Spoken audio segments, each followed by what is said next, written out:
Successful starts in his major league career. He faces an American League club, the Chicago White Sox, under Ozzie Guillen. This lineup brought to you by Toyota. Moving forward, Juan Pierre, the veteran, leads off. Then it's Omar Vizquel and Alex Rios hitting .333 this month. A lot of veterans in the lineup. Paul Konerko hits cleanup, 17 home runs. Mark Kotsay is in right. Alexi Ramirez is the shortstop. Ramon Castro behind the plate with Gordon Beckham in his second year in the big leagues at second base, and veteran right-hander Freddie Garcia on the mound.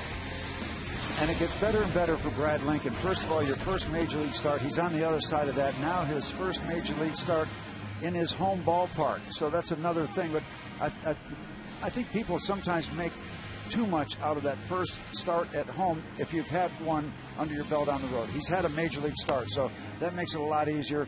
I think takes some of the butterflies away from his first start here at PNC Park. But I think he fell asleep in the barber chair. Looks like he might have got one of those shaved haircuts. Probably the butterflies, Steve, not necessarily a situation that's going to cause him much angst, as Tabata, McCutchen, and Church patrol the outfield left to right.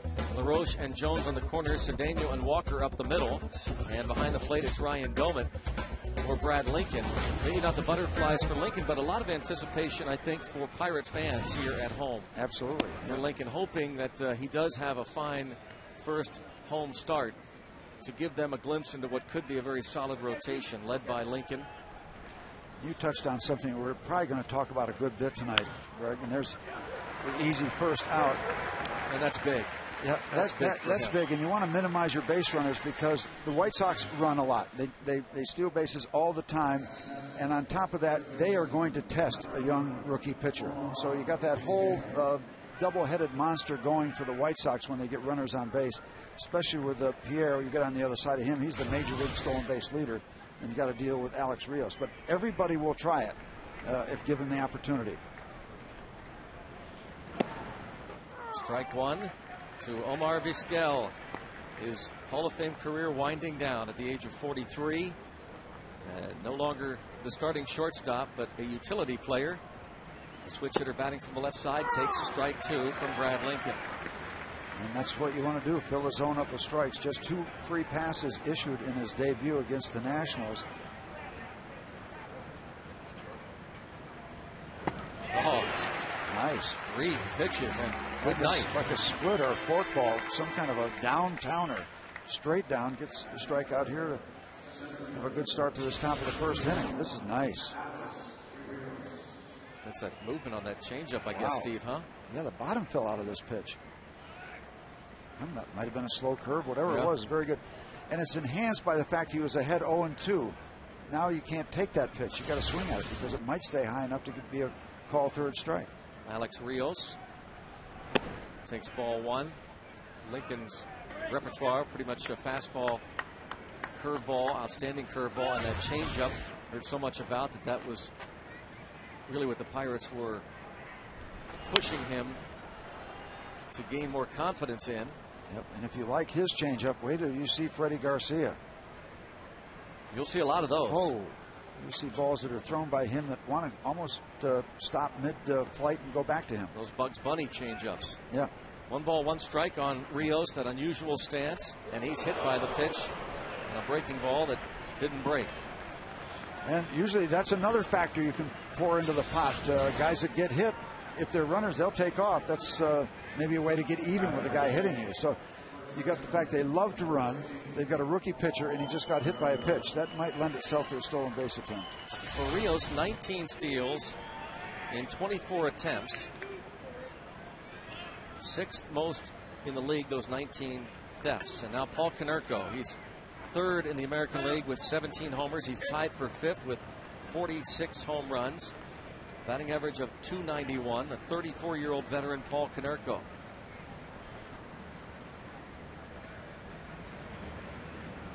And they got him. Oh, they would have, but the throw to Jones was well toward the home plate side of first base, but Rios had frozen. Had him hung out to dry right there. You see the hesitation, and the throw, if it's on the second base side, they have a pickoff.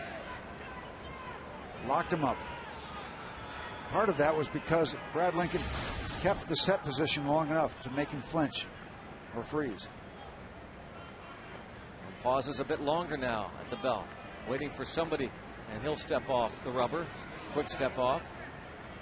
Paul Konerko, our PNC achievement, where he ranks in the American League for the achiever in us all. 291, again, 3rd in homers, tied for 5th in RBIs, 11th in on-base percentage, 4th in slugging. He takes strike one, the fastball from Lincoln. And 92 on the gun and 93 on a fastball that was thrown to Rio. So when we say he's not dominant, overpowering, but he still has a very, very legitimate fastball. 92, 93 is legitimate, trust me. 0-1 the count on Konerko.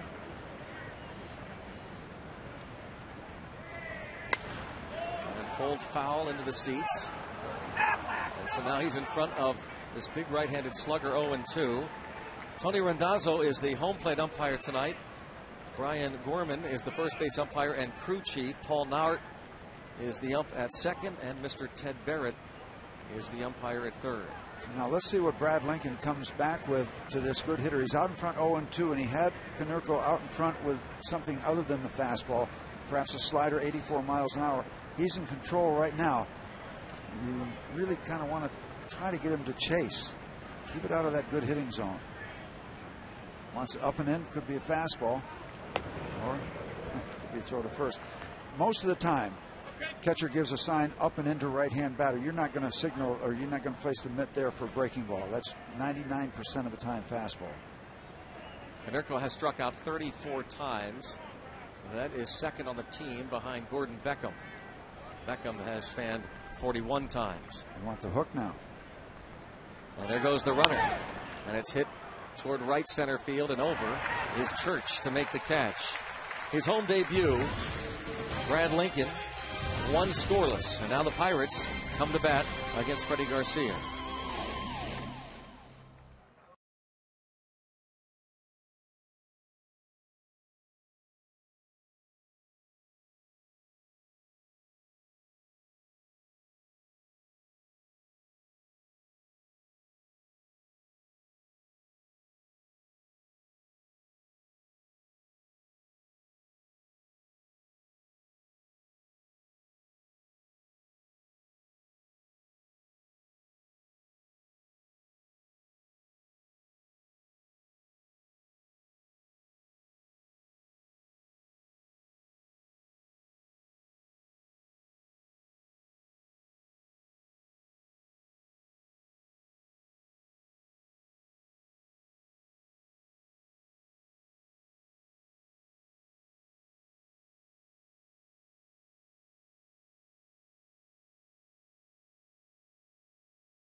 Tabata played 4 games on the road after his call-up.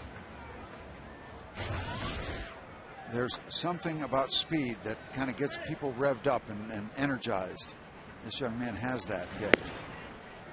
We're talking about now a 21-year-old Jose Tabata from Venezuela facing the 33-year-old native of Caracas, Venezuela, and Garcia, and it's grounded to short and picked by Ramirez. He's got that long, lanky look to him, quick to his left, and we take a look now at the rest of the lineups for the Pirates, brought to you by Suzuki. Neil Walker will come to the plate, then Andrew McCutchen.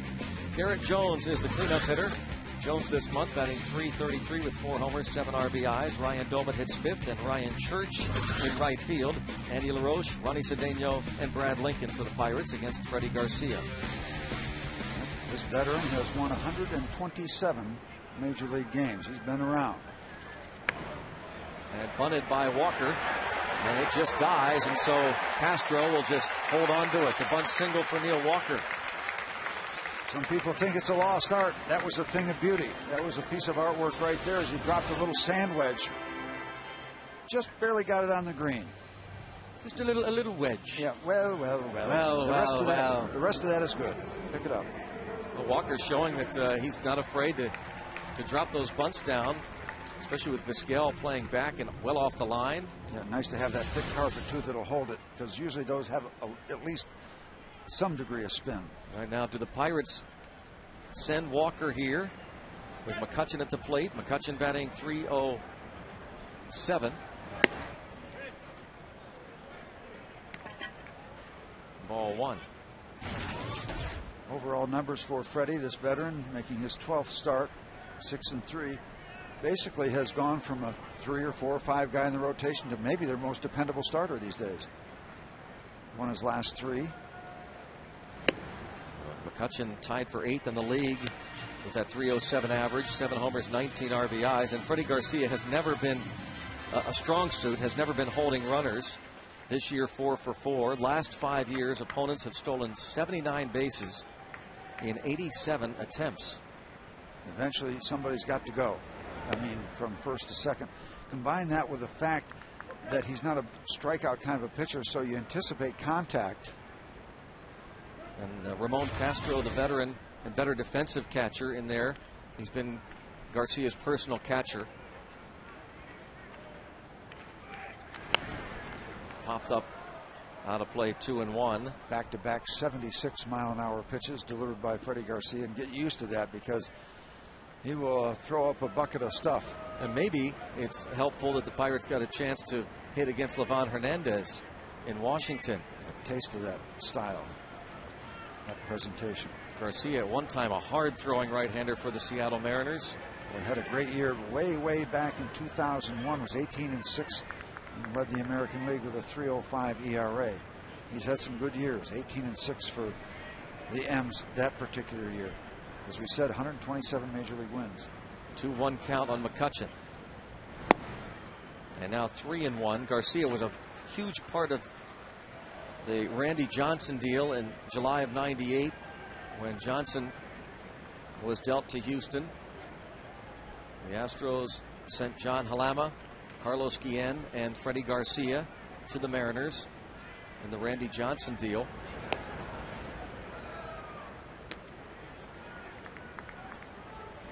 Good years of the Mariners, then the White Sox, and then he's bounced around a couple times and now back with the Sox.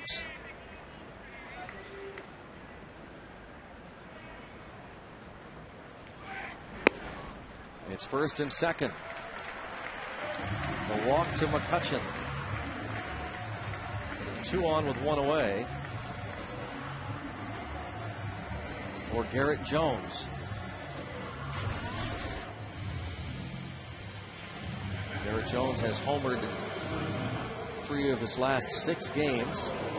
He is the team leader in that department along with RBIs. He has 39 ribbies.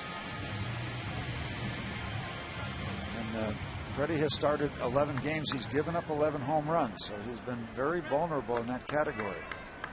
21 of Garrett Jones' 31 career Pirate homers have been solo shots. That's one thing the Pirates are lacking, not only the long ball, but a long ball with men on. The Earl Weaver's favorite, the 3-run homer. Yep. You know, John Russell would love a 3-run bomb. Love a win, no matter how it happens. The Pirates trying to break out of this 8-game skid.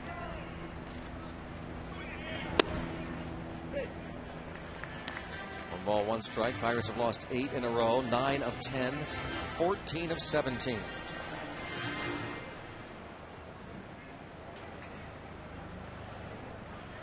Once again, much like the last, I guess, few years, they're playing much better at home. And he takes. Count goes to 2-1. Ozzie Guillen, his club, righting the ship a bit. They nearly swept the Chicago Cubs in that crosstown series, but they were nearly no-hit. Ted Lilly took a no-hitter into the 9th inning. Well, his guy was Pierre pretty broke good it up. too. Yeah, that's right. Drive to right, lift, and off the wall. And Karams badly away from Kotsay. So Jones will go into second, and McCutchen will score a 2-run double and a 2-0 Pirates lead. Welcome home, Pirates. Get yourself off the road. Play here all the time.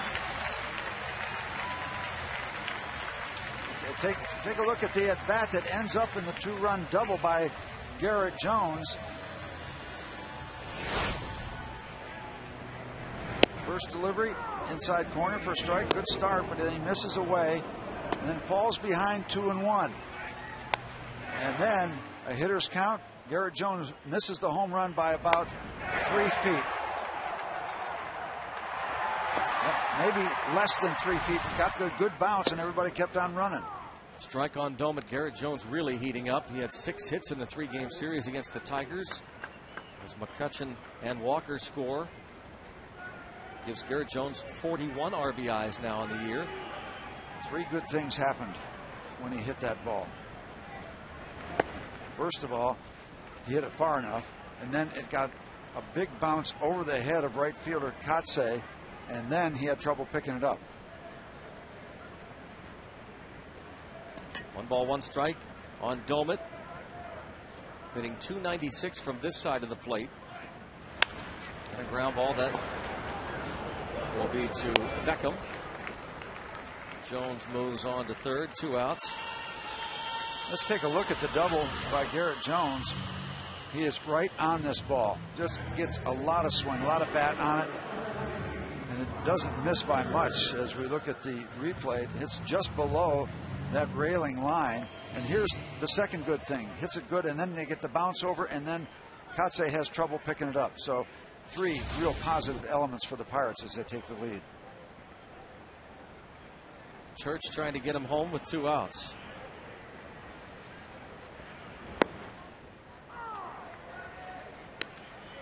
Church batting just .186.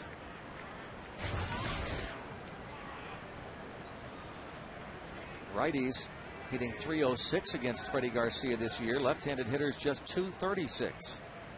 Talking about that changeup doing good work. And a ground ball to second. Easy for Beckham, retired Church, but Garrett Jones delivers a 2-run double off the Clemente wall. The Pirates have a 2-0 first inning lead.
Line drive double off the Clemente wall in right, bringing home Neil Walker, who had reached on a bunt single, and Andrew McCutchen, who had walked. Garrett Jones now with 41 runs batted in. Safe Auto Insurance reminds you, you are safe at home with Safe Auto, proudly supporting the Obadiah Cole Foundation for prostate cancer screening and awareness. Early detection is the cure. Mark Kotsay leads off against Brad Lincoln. Now with an early lead. Ball 1 on another veteran. 34-year-old Mark Kotsay Getting the start in right field, Carlos Quentin sits tonight.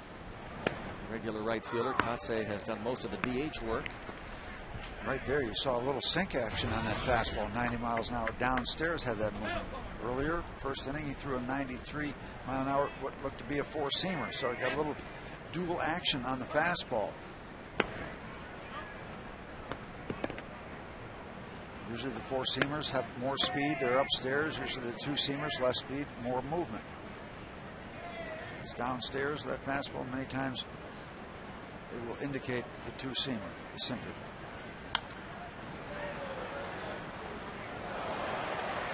One-hand grab by a fan up in the back of the Pirates dugout, up in the back deck. It's upstairs. another reason, Steve, it's good to be back home. The Pirate fans with the best hands, in all of baseball. And leave my hands alone. Don't even They're think my about hands. taking my hat. That's right. Don't even think about taking my hat. Just missed with a breaking ball. The ball broke around the home plate area.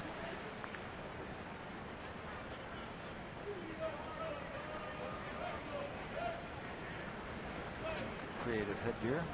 That'd go good with my tie, wouldn't it? Arr. Hit the other way, Tabata. Foul ball. Still 3-2. Steve, I know this is a very difficult time for you. A real good buddy of yours lost over the weekend. Yeah, John Gemmel, an accidental fall Friday. And, you know, you run across a lot of people, but watching him, listening to him, kind of helped me learn how to use my heart. And I'll say it that simply. John, you're going to be missed. You will not be forgotten. Ball 4. Kotsay draws the walk. Thoughts go out to Maureen Gemmel and daughter Melissa and their family. Just a swell guy. Just as good a friend as you could want. Simple as that. But just a horrific, incredible accident. John Gemmel.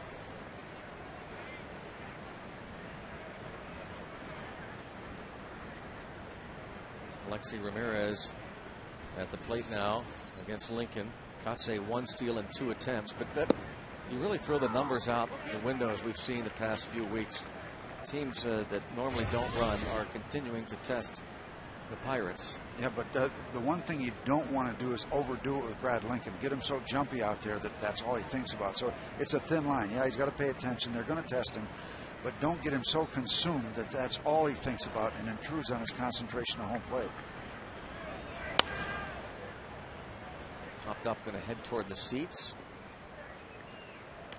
You know, one of the things, Brad has spent a good bit of time in the minor leagues. And you know, we talk about bringing people up, and yeah, you want to see the young guys, but you know, there's something about learning your craft thoroughly in the minor leagues so that when you get here, you're not surprised by the pace or speed or different things that people do. So part of that learning your craft in the minor leagues is working with base runners, have that feel so that it's not all consuming and you're able to separate concentration from first to the batter when it's time to do that. That is ripped to left by Ramirez. Kotsay is going to be waved home by Jeff Cox, and he will score without a throw. A double for Ramirez makes it a 2-1 game. Ramirez his 25th RBI.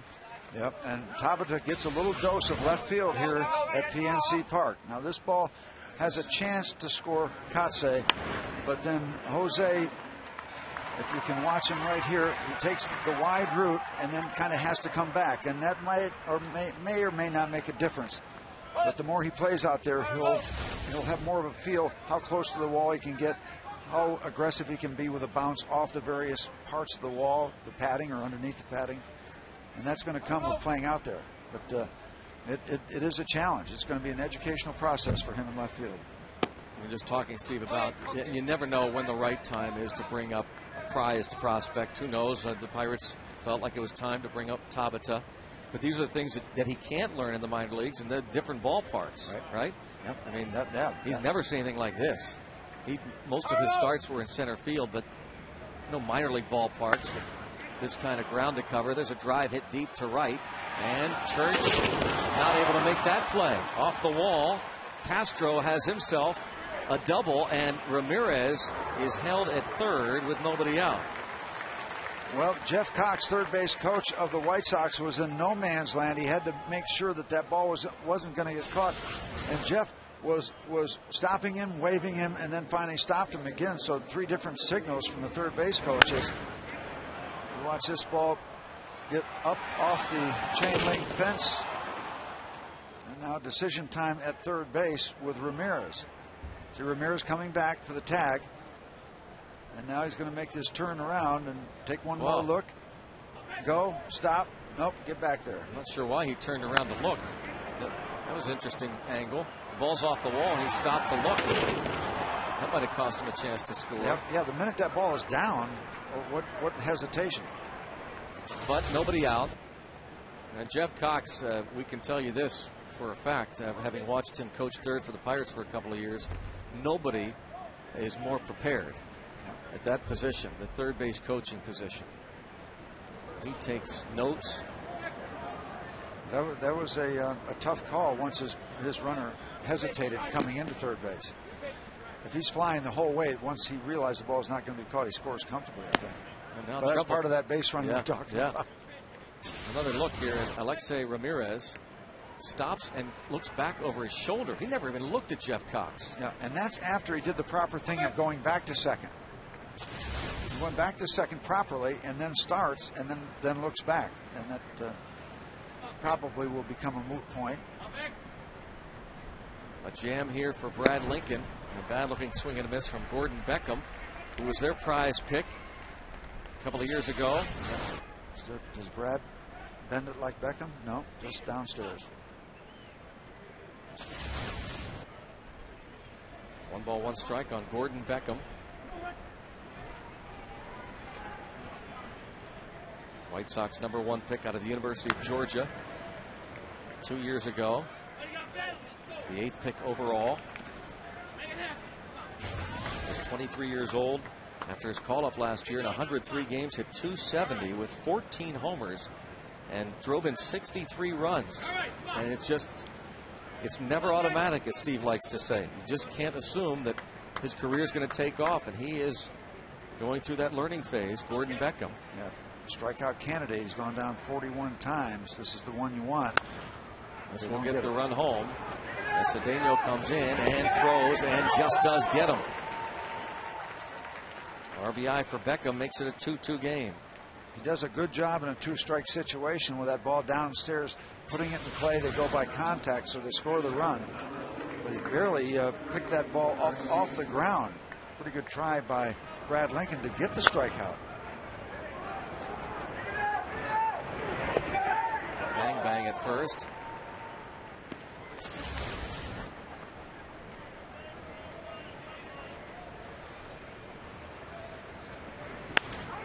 And a line drive right to first base. Freddie Garcia with the infield in, lines it right at the big first baseman Garrett Jones. And Castro has to freeze. That helps. They hit the little dribble to short, they get a run, they hit a ball right on the button, and nothing out. Juan Pierre bounced back to Lincoln in the first.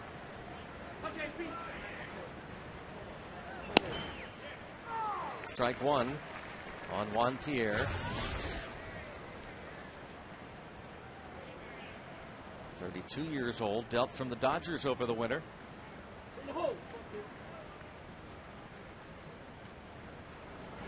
Another good curveball, back-to-back hooks, nicely done. If you like the first one, you'll love the second one.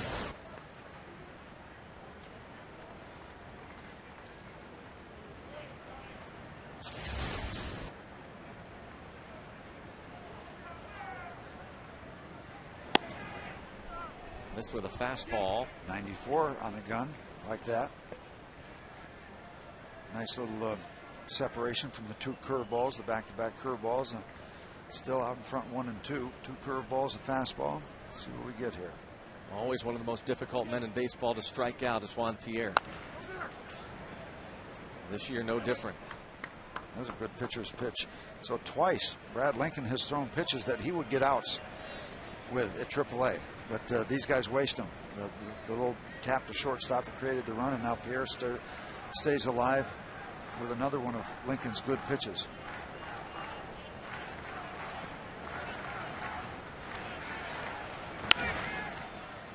Toward left, Tabata. Out of room. We showed you Jeff Cox at third, and Omar Munoz is coaching first base. Harold Baines had his right knee replaced, out I think 6 weeks. So Omar Munoz takes over the first base coaching box for Ozzie Guillen. Juan Pierre, second toughest in the American League to strike out. I'll tell you, he has thrown 3 pitches now in a 2-strike situation that he's going to get 3 strikeouts at AAA. First of all, that fastball after the 2 hooks. He's going to get somebody to chase that. That last pitch. Curveball downstairs.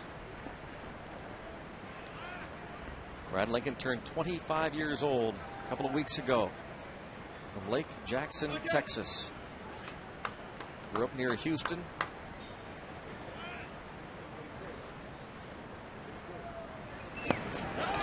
Check swing. Third base umpire, Ted Barrett. No.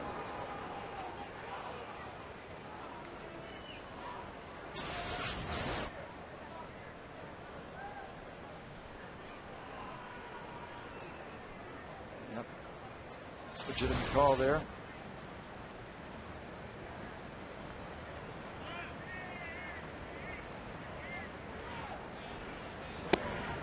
Now the count full. So he has thrown him everything. He's thrown him some good pitches, and Pierre's still standing up there. Yeah, you can picture some. I don't know what Brad's doing. Okay, now well, this is interesting. Usually I'm in the dugout by now. So this is the big leagues, huh? McCutchen toward left center, and Tabata cuts in front of him. Make the catch. So Lincoln retires Pierre, but the White Sox get a pair and leave it 2-2.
And it's LaRoche, Cedeno, and Lincoln against Freddie Garcia. As Steve said at the top of the telecast, we showed you what the 2, 3, 4 hitters have done since Walker, his arrival May 25th. And they've done real good work. Walker, McCutchen, Jones, and they were part of the offense in the first inning as the Pirates scored twice. But the other guys need to step up, including LaRoche, who hits a drive toward the gap in right center, carried well but caught by Kotsay. Yep, had enough height for the veteran to catch up with it. Plus, right-hand batter slicing the ball back toward the right fielder, so that helped him close the gap. Hit it well, but too high. Not quite far enough.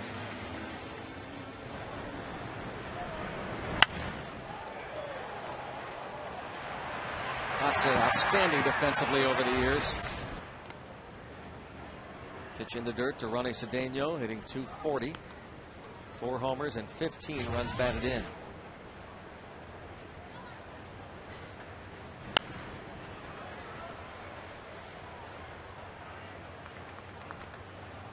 Freddie Garcia 6-3, a 4.82 ERA. Yeah, his 11 previous starts, 9 real good ones and 2 blowouts. He got tattooed a couple times, but other than that, he's been very dependable for the White Sox. 2-time All-Star, 2001, 2002.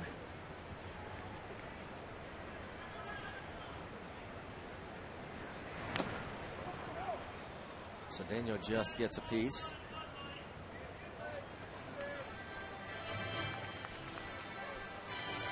Oftentimes for Freddie Garcia as a Cedeno at the plate, then Lincoln and Tabata in the hole. Ball line just foul.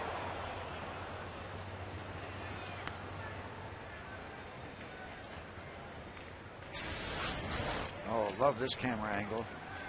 That's a great look. It really is. Half a foot outside the chalk.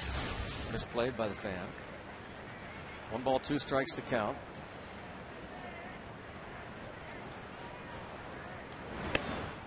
Talking about Freddie Garcia, though, it's been a matter of keeping him healthy over the years. He's had all kinds of troubles trying to stay healthy. That's fielded by the Gold Glover at third, Omar Vizquel.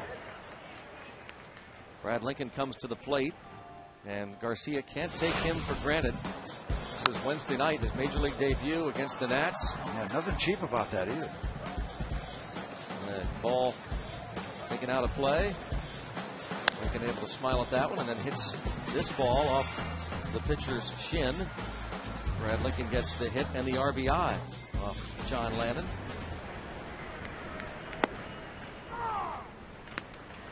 Yeah, pretty sure that Vizquel was going to make that play. 11 Gold Gloves. By the way, his 11th start at third base. And look at Lincoln.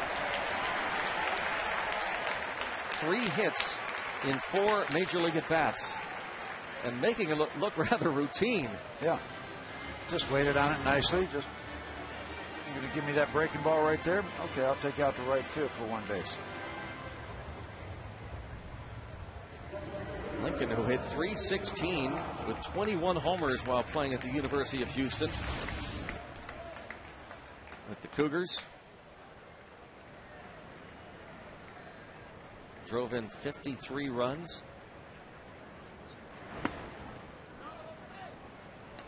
And since he's 2 for 2, longest careers to begin a hit streak, Jose Tabata has a 4-gamer. Barrel.com, definitely worth a click. Roberto Clemente started with a 7-gamer in 1955. Vance Law, Manny Sanguin also with 4-game hit streaks to start the Pirates' career. Tabata grounds this one to second for the force there. Beckham to Ramirez. After 2, it is 2-2.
10 All-Stars. Vote early, vote often, vote tonight at Pirates.com. Take a look at how things stand currently. Ryan Braun, Andre Ethier, Jason Hayward, the votes leaders in the outfield. Placido Polanco leads at third base. Another Philly, Chase Utley, at second. Hanley Ramirez for the Florida Marlins, the votes leader there at short. Albert Pujols and Yadier Molina, a couple of Cardinals that are leading voters in the All-Star game balloting. Pujols was fine after being hit in the head on a slide to the plate, throw from third base, as the Cardinals were winners over the Mariners. They touched up Ian Snell for 4 runs in his 2 innings of relief. Snell out of the rotation, and now, at the moment, out of a big league job. Yeah, he's optioned back to the minor leagues. He has been roughed up. Former Pirate Ian Snell. That's a deal that you could say hasn't worked out. Really hasn't worked out for the Mariners, because Jack Wilson has hardly played at all. Was hurt last year after the deal. Played only in a few games. Played in a few games this season. He's still on the DL. And since he's been gone, this ball is lined to right field by Vizquel. Foul ball. But Josh Wilson, Pittsburgh native, taking over for Jack Wilson at short and doing good work. Meanwhile, Jeff Clement has been optioned, of course, this past week down to the minor leagues. One of the players that came over in that Mariners deal. There's a former Mariner here at the plate, Omar Vizquel. Has he done good work over the years? 3-time All-Star, 11 Gold Gloves. By the way, working currently on a little 95 scoreless game streak. Bounced to second. On the first, Walker to Jones. Pirates shortstop Ronnie Cedeno, another player involved in that deal. He Cedeno wears number 13 in honor of Omar Vizquel, who wore that number for 21 years before coming to Chicago this winter. And of course, Ozzie Guillen is not going to give up number 13. So Vizquel asked for and received permission from Luis Aparicio to wear number 11, that number unretired for now, to allow Vizquel to wear that number. That shortstop position in Venezuela, go back to obviously Aparicio and Dave Concepcion. 1 ball, 1 strike, and Omar Vizquel might be the best of all of them.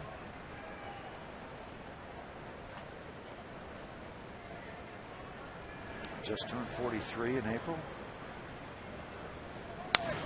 I guess Steve Chico Carrasquel was the first real big-time shortstop to make it to the big leagues. I remember his card when I was collecting cards as a kid. He was originally signed by the Brooklyn Dodgers, but Pee Wee Reese was entrenched there, so they sold him to the White Sox. He played there for 6 years, was an All-Star 4-timer, and then he was traded when Luis Aparicio came on board. 1 ball, 2 strikes. So that position held in great reverence, Venezuela, the shortstop position.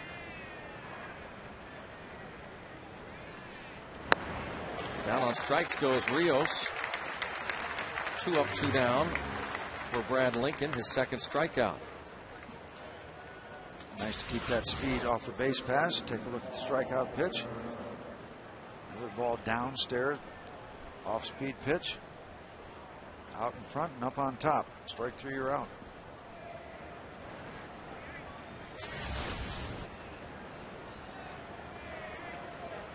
Here's Paul Konerko.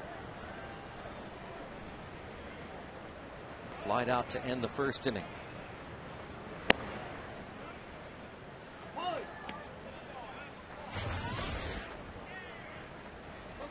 Another guy that knows what it's like to have that pressure being drafted in the 1st round. Konerko by the Dodgers back in 1994, the 13th overall choice that year. And it really didn't work out with the Dodgers. The Reds gave him a try. He blossomed with this White Sox club. See what you can do when you face a good hitter like this and you come upstairs with a fastball when you've set it up, as Brad Lincoln did last pitch to Paul Konerko. With a 1-1 pitch. Second batter that Brad Lincoln has hit. Hit Rios with 2 outs in the first. Hit Rios with a breaking ball. I'm not so sure that might have been something other than the fastball. Yeah, that was a breaking ball also. Yeah. And that'll happen. You'll get out in front of that breaking ball and the arm can't catch up. It has to leave it up and into a right-hand batter. Konerko aboard for Mark Kotsay.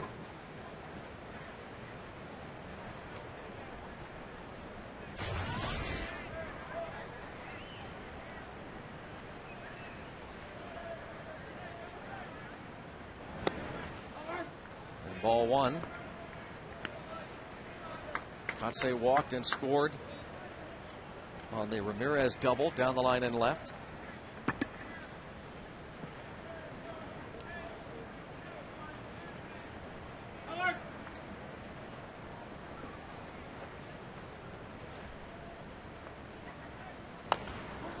Tapper foul.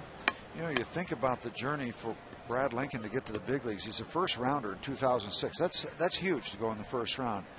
Doesn't even have a real full year of work and then misses the entire next season. I mean, talk about the mental part of that. I'm a first rounder and I'm not even going to pitch my first full year of pro ball.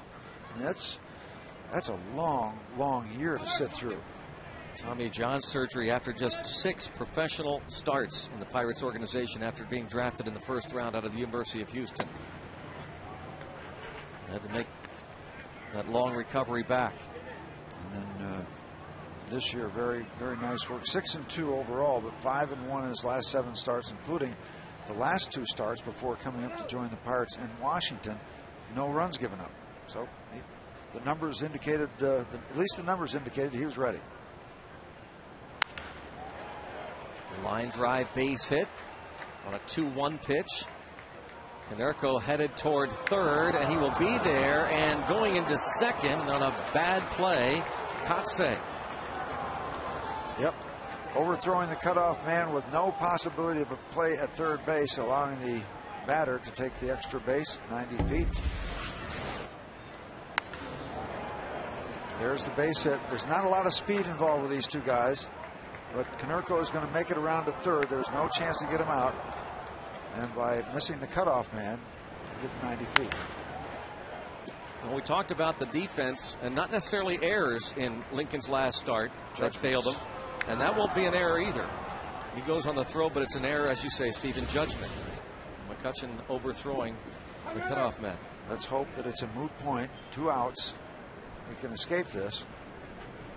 The batter, Ramirez, he lined that double down the line and left in the second. Probably going to create a discussion in the dugout, the Pirate dugout, when the Pirates get in. Let's hope that Brad Lincoln can pick him up.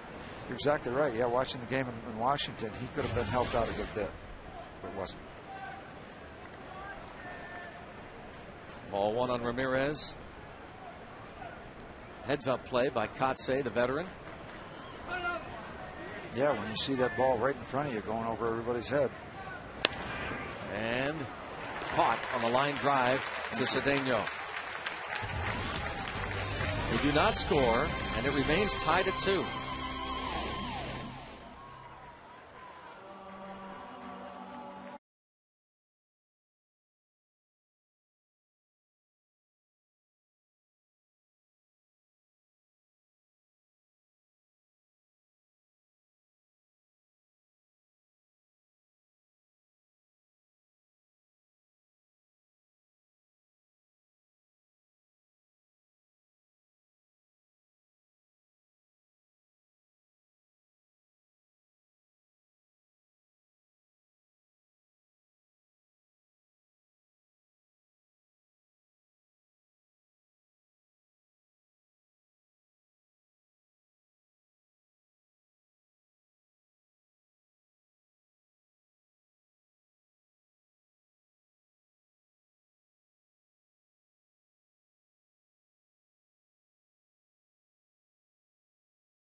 Series. The 1960 World Series celebration weekend kicks off on Friday.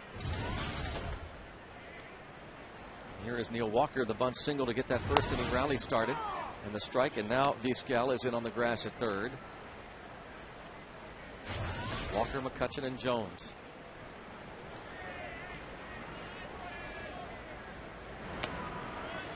And Freddie Garcia won last time out against the Tigers. 7 innings, 7 hits, 3 runs given up. Good support. White Sox got him 8 runs to work with.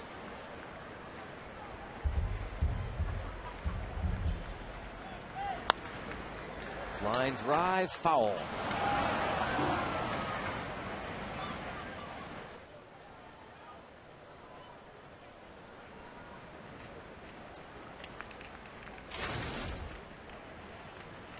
Freddie Garcia, shoulder surgery a few years ago. Signed a big, $10 million contract with the Philadelphia Phillies before the 07 season. One hopper and scooped by Konerko.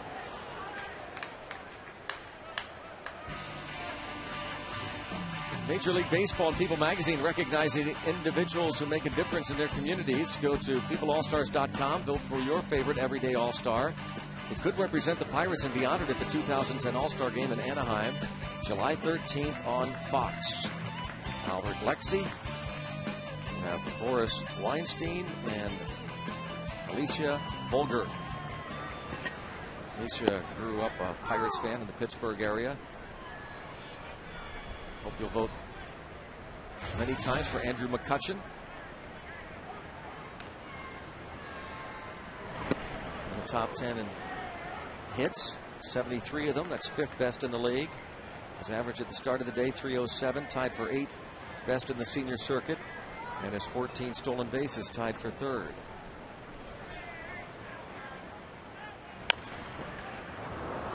That's a foul ball.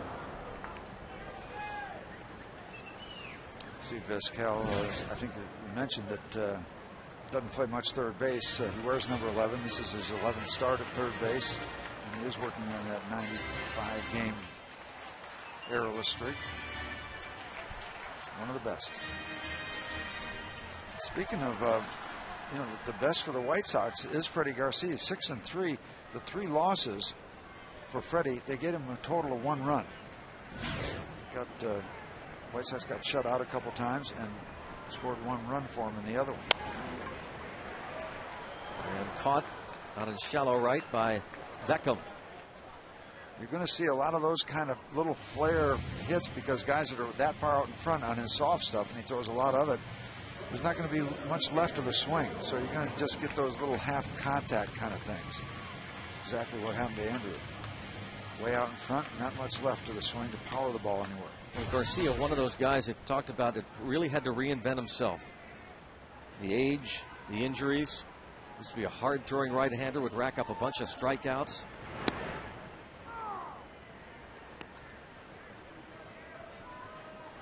But 2002, 224 innings, 181 strikeouts. You don't do that with soft stuff.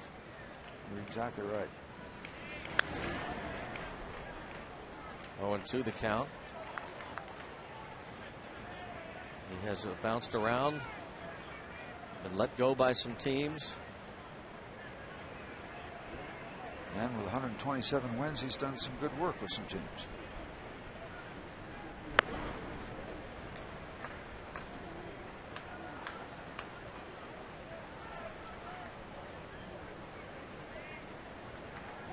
Pup night here at the ballpark. Certainly is.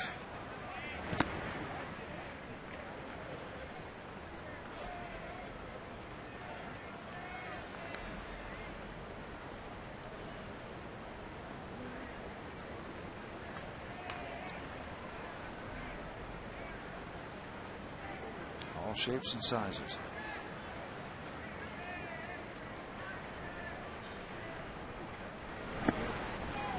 Now 3-2.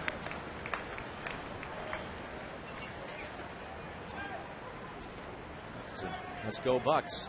Border Collie? Yeah. Maybe? Yep. Let's go Bucks. Classy, come home. Free pass, second base on balls allowed by Freddie Garcia.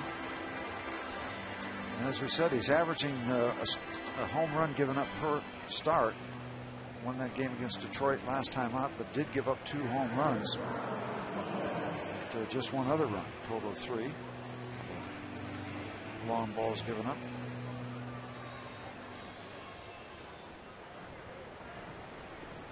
White Sox team ERA of 4.61 coming into this game. Only the Royals and Orioles have a higher team ERA in the American League. But like you said before the game, they're on a roll right now. Their starters are got an ERA of 1.51 for the last handful of games.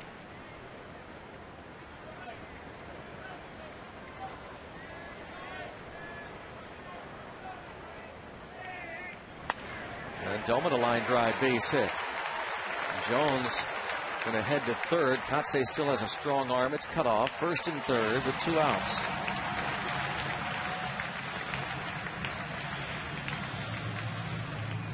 Well, the White Sox had an opportunity at the top of the inning. 2-out action. The Pirates have 2-out action in the bottom of the third.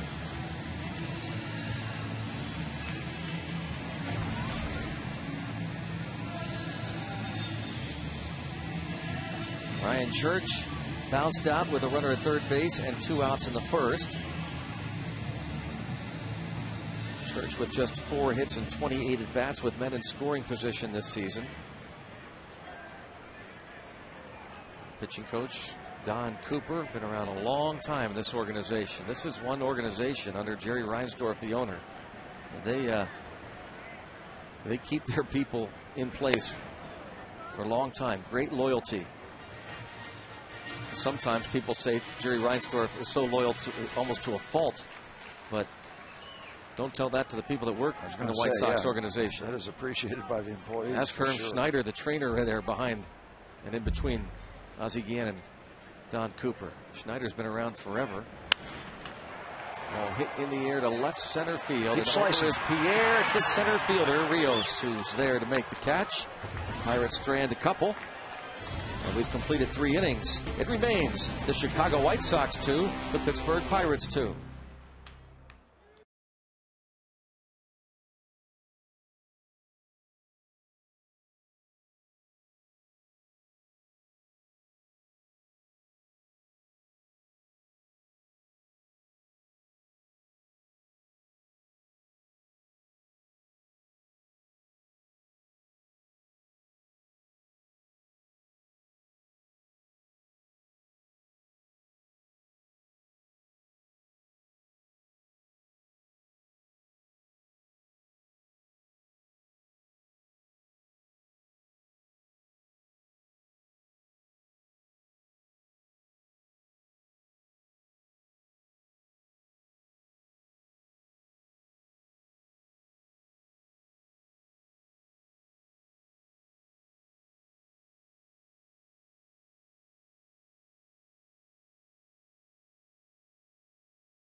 1 on Ramon Castro. Doubled off the wall and right in the second.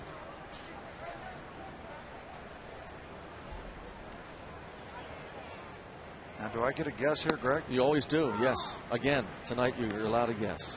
Yes. Okay. We'll get back to you.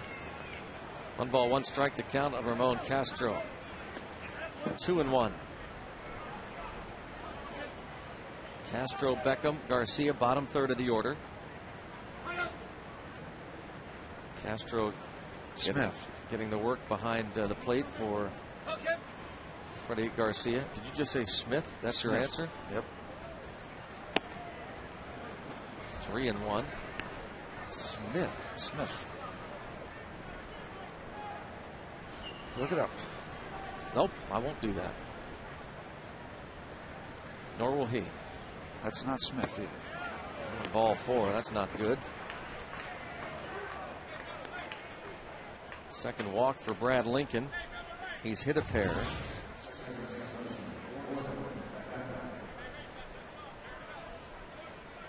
Now faces Gordon Beckham, who got an RBI when he bounced to short. The infield back. And that ground ball tied the game at 2.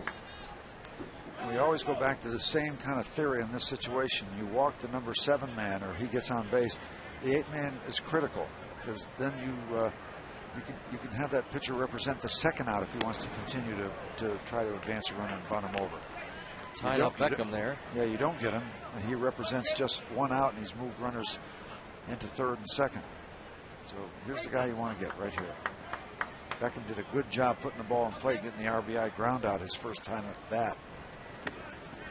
Good Lincoln pitch downstairs. Chopped over the head, and that's a fair ball. An unlucky bounce. And now it goes into the corner.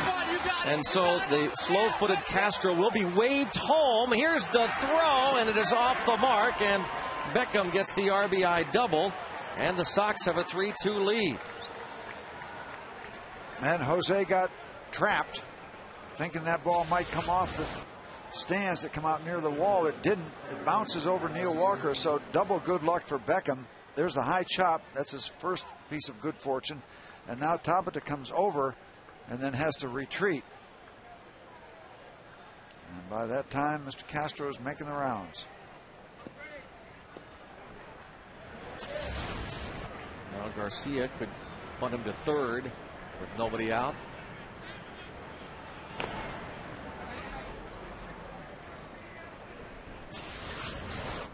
Another look. Well, the high bounce gets everything started. And it gets down all the way down into the corner. You see Tabata retreating. Now, Steve, will Tabata learn that he essentially has to commit? He's got to protect that. Well, yeah, and but take his medicine on the ball that bounces off. It's the shortstop that really needs to come in and play. Jack Wilson was so good at that, to allow the left fielder, as this ball is bunted, Jones will have just the one play at first.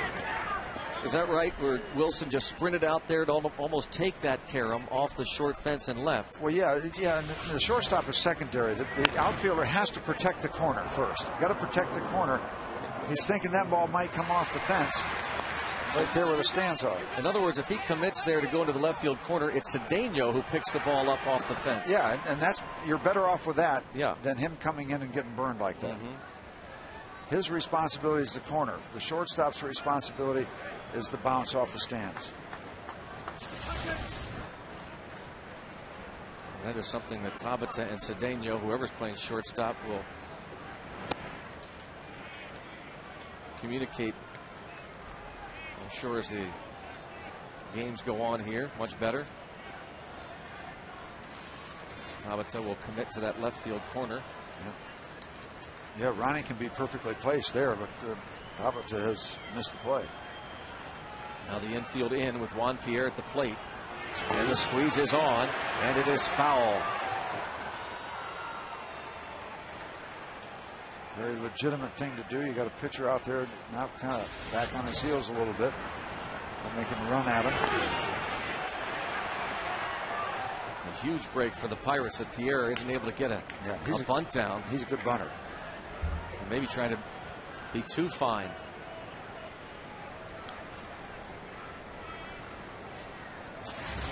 every once in a while, you see once every 5 years, a team will go back to back with suicide bunt plays. It happens very seldom, but it's always in my mind because I saw it a couple times.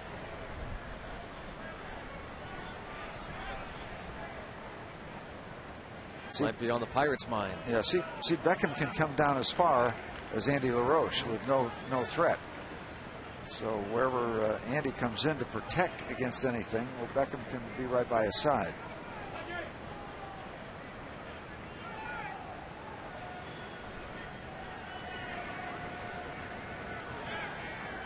And it is on again, Steve, and it works.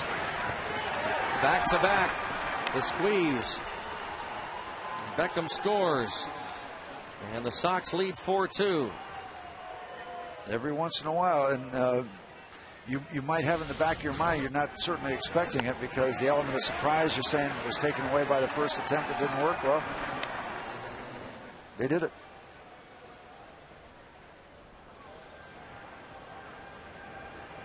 Juan Pierre squeezes home Beckham.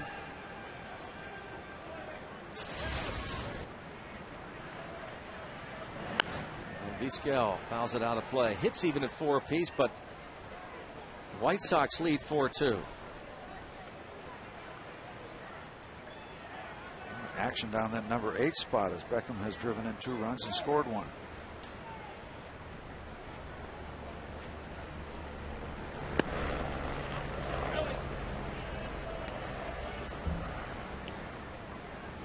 One ball, 1 strike on Vizquel. There are tactics that a pitcher can use. It's a defense against back-to-back. Well, when you think the squeeze is on. Yeah, we'll get to it when we get a chance. When you think the squeeze is on, there's a couple things you can try to do. It doesn't always work, but there's 2 approaches. White Sox score twice and now lead 4-2.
Now trail 4-2. LaRoche hit a ball to the warning track in right center field, leading off the second. Well, the one of the factors in that 2-run 4th inning for the White Sox, the fact he walked the leadoff man that came around to score, that put things in motion, and then Beckham got the big bounce. Off and running.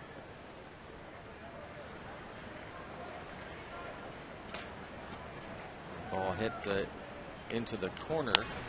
His ball off the pitcher's glove, deflects toward the shortstop, and LaRoche is out. 1-6-3. And again, Tabata not knowing this left field corner, so Lastings Village, who's played a lot of left field since he was acquired from the Nationals,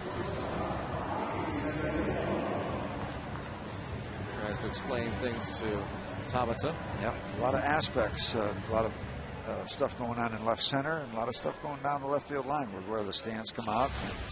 You get the corner to be involved with.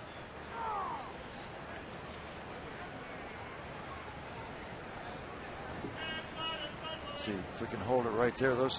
There's not very much distance in between where those stands come out, but the left fielder has to.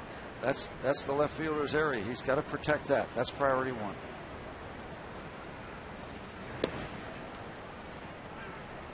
If your shortstop is alert, he'll help you on the ball that bounces off the stands. Because that ball, Steve, that goes into the left field corner, that's not, and it hits off the stands. It's 2 bases. If it hits off automatically, yeah. But the whole thing too is that if you've got the ball in front of you, that always makes a runner hesitate. Mm-hmm. When the ball gets behind you, boy, people get very aggressive. Castro, even the slow-footed catcher, was able to score on that ball hit into the corner. Cedeno pops this ball up. Right field, Kotsay.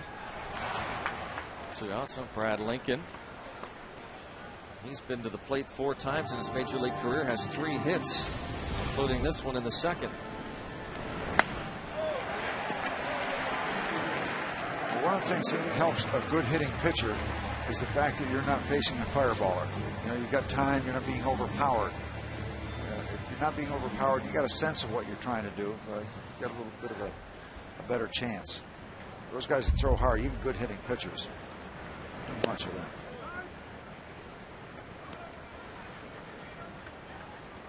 Right-hand pitcher, left-hand batter.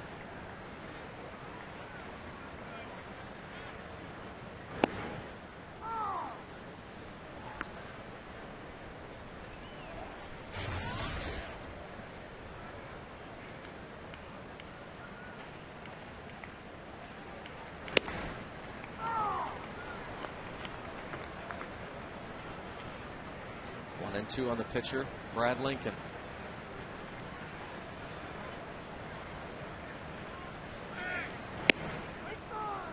And he gets the benefit of some high strike calls.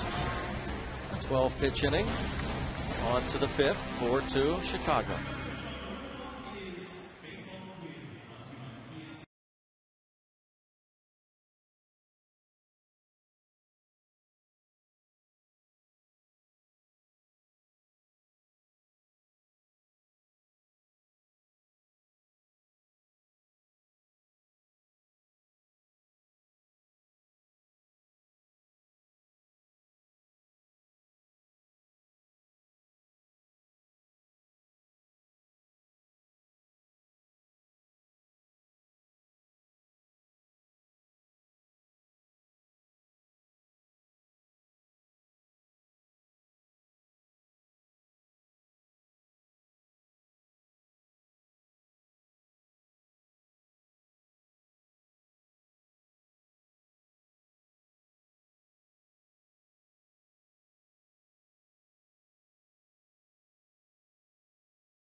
Trivia question from AT&T. Rethink possible. The first White Sox player to win the American League Most Valuable Player Award. Steve said Smith. Is he right? No, Nellie Fox. So close. Nellie Fox, 1959. My guess was Nellie Smith. I didn't know that Nellie Smith played for the White Sox. And had some good years. Yeah. Nelson Fox.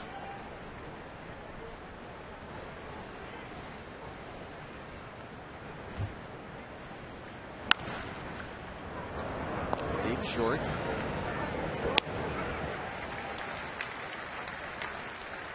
No surprise, Nellie Fox, an MVP, 19 years, 12-time All-Star, inducted into the Hall of Fame in 1997. 2,663 career hits. Always had that big chaw in his mouth. 790 RBIs.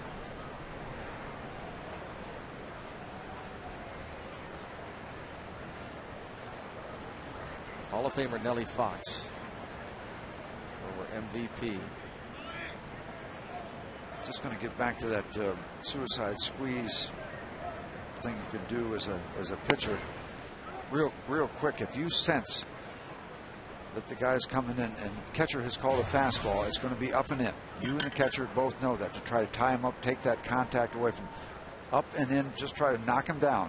It takes the bat, takes the whole thing out of the equation. If it's a breaking ball, it's going to be downstairs, low and away somewhere. Have him try to reach down, dip the end of the bat. So now that's if you sense it. You call for that. Well, if the catcher has called right for the fastball, and you just before you release the ball, you find out it's going to be a squeeze, up and in. Always goes up and in.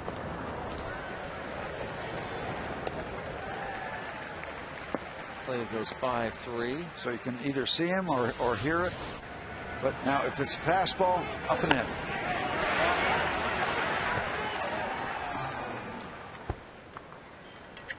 It's a curveball. So, Steve, if you call for a curveball, is there any defense against it? Yeah. You go down and away. You get down as low as you can. So he has to dip the bat. Make it as difficult as you can.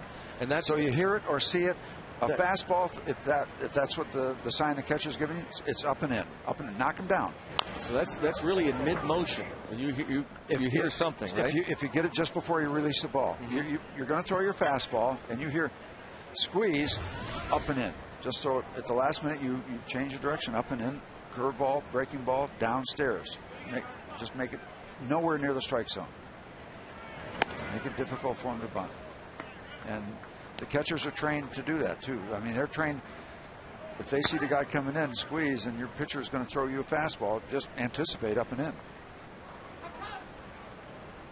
I imagine that's something that goes along with being a veteran pitcher. That ball hit well towards center, and Tabata there as he approaches the fence.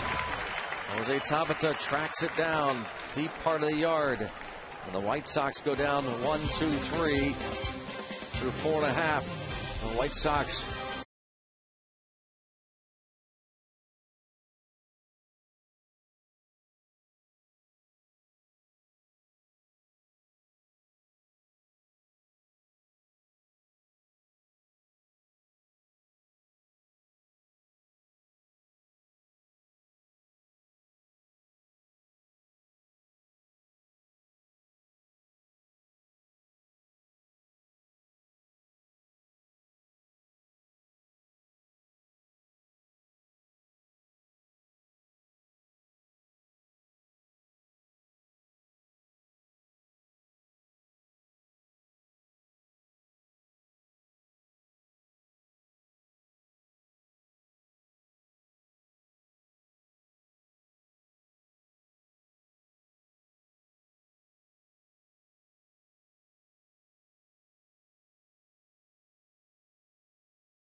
takes ball one. He's hit safely in each of his first 4 big league games. For the first time playing in this ballpark in this city, he grew to know all about the history of Roberto Clemente, even though he is a native of Venezuela. In fact, I asked him before the game about whether he had a hero. Talking about Omar Vizquel and Concepcion and all the others. No. I respect them, but it was always Clemente.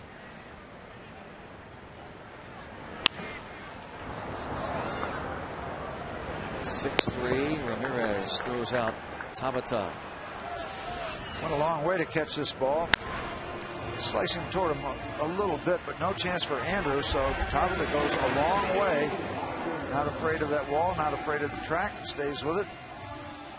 Really turns a long trip into a nice catch. From our splash cam angle, a different look.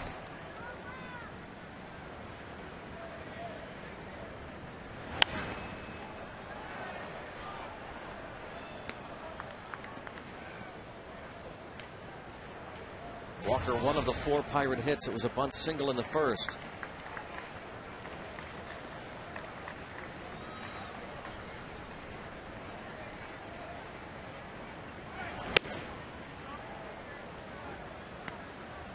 One ball, 1 strike.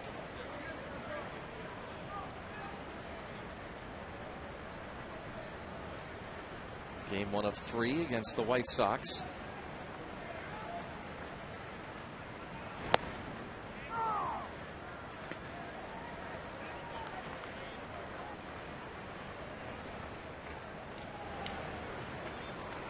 A 1-2 count on Neil Walker.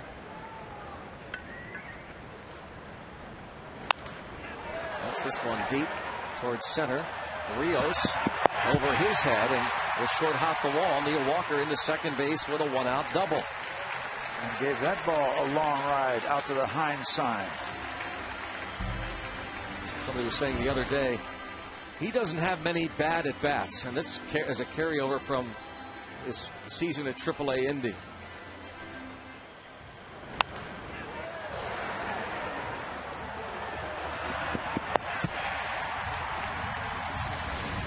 Easy 2 bases. Comfy 2 bases for Neil. Neil Walker already with 22 hits in 73 at bats at the big leagues this season. 6 doubles. Yep. Now McCutchen.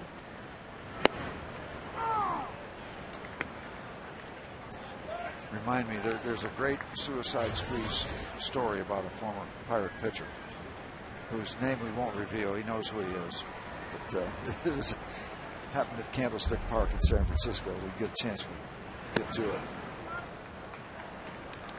Ball and a strike on McCutchen, who has 19 RBIs. He's walked into the soft liner to second.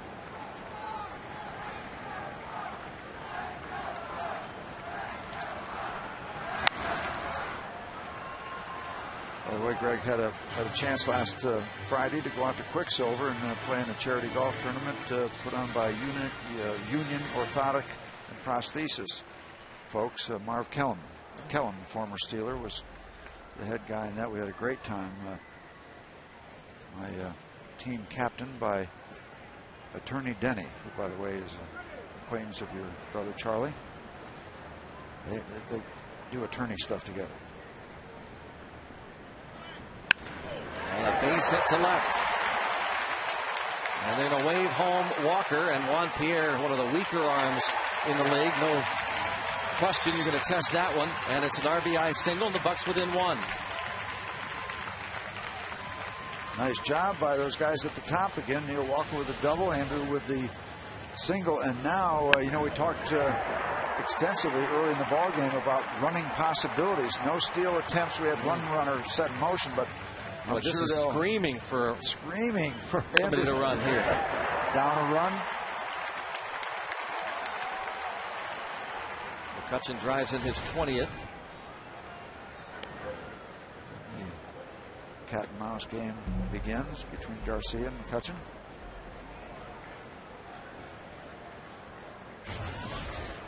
Jones with a 2-run double in the first, now with 41 RBIs.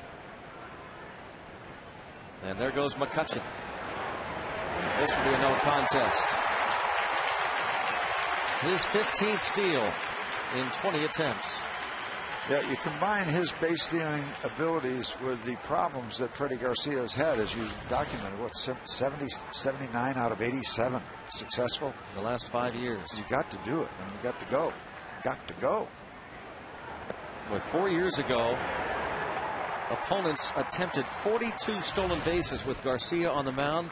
Only 2 were caught. And there goes McCutchen again, and he's in there for another stolen base. Back to back.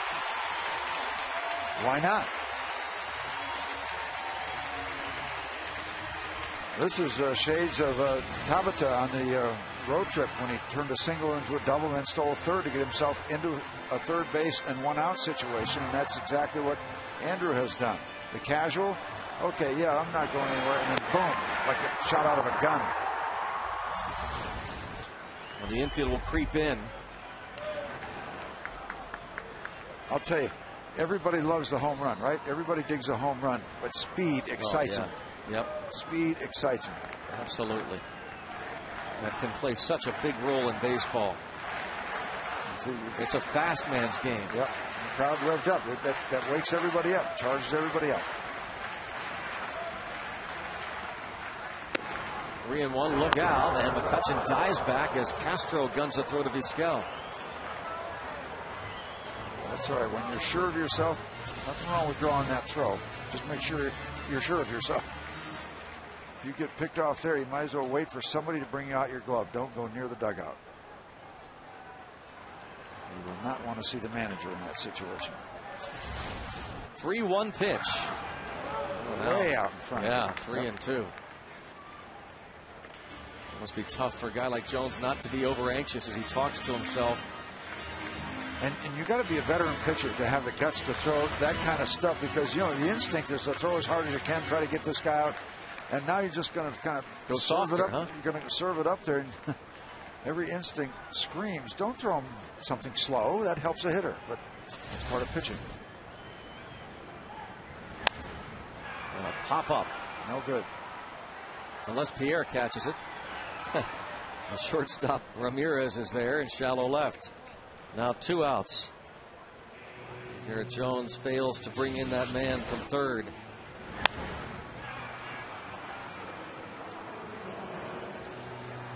Yep, the big guys hate to give up those easy ribbies. Yep. See if Domet can pick him up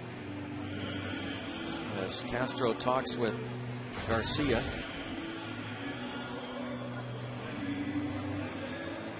Special hello to Kirby and Sue Kane. They are on hand tonight. J.R. Kane, one of the great Pirate fans of all time, passed away. We lost him over the winter. Kirby and Sue are here. Ryan Domet, 1 for 2 tonight.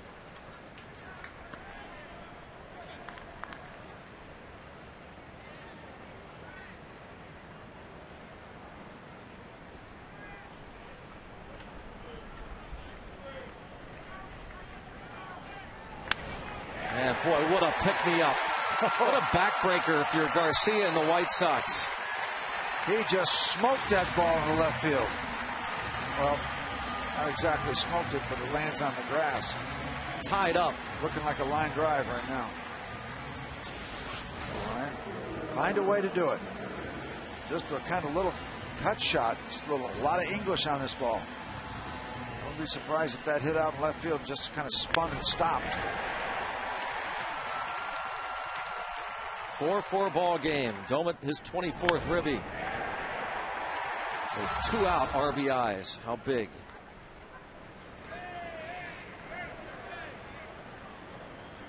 Ryan Church has grounded out and flied out. Maybe. No, not with that lead. But you know what? 2 outs. Everything has settled down.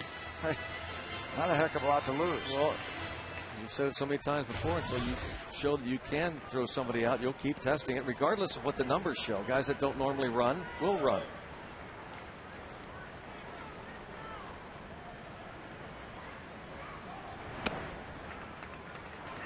Goes to 2-0 on Ryan Church.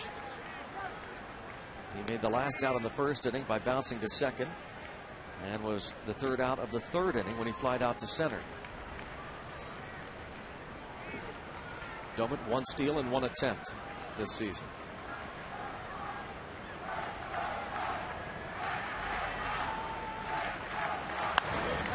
And he pops up to center fielder Rios.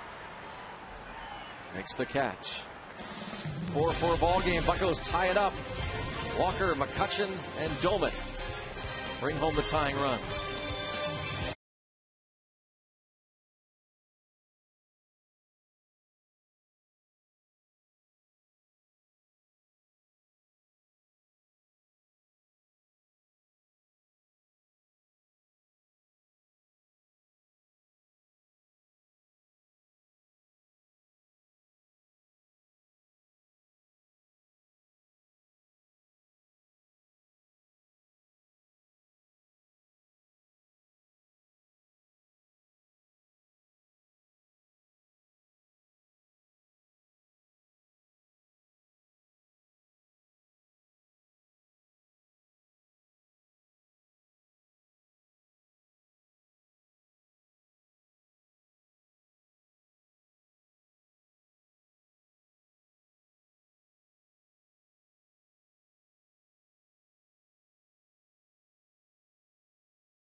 Was fixed. Game summary so far: 4-4. Garrett Jones 2-run double. Andrew McCutchen 1 for 2 single RBI and 2 big stolen bases. Gordon Beckham has driven in a pair. Brad Lincoln, first pitch and past Lincoln. Second baseman Walker with a great try. But Ramirez with too good a runner to be retired on that attempt. Yeah, a lot of things happening there. The ball gets by Brad Lincoln, and now it gets involved with the base. Doesn't hit the base. Looked like it was going to, and just too much time elapsed to get the out at first base. I cannot wait to ask Maz. I don't know if you've done it yet, Steve, about what he thinks so far, early, very early in Walker's career at second. Well, we had an outing for Maz up in the Laurel Mountains, and boy, we talked a lot about different things. Didn't get to Neil. He'll be back this weekend. Yep, that's right. On Saturday. In force with all the $60. Pre-game ceremonies. The Mazeroski canvas wraps given away on Friday night. And the ceramic steins given away on Saturday. Well, it should be a great weekend. Yep. A lot of buzz around the ballpark. Beat 'em Bucks. That's where it all started, with $60. Benny Benack, Beat 'em Bucks song.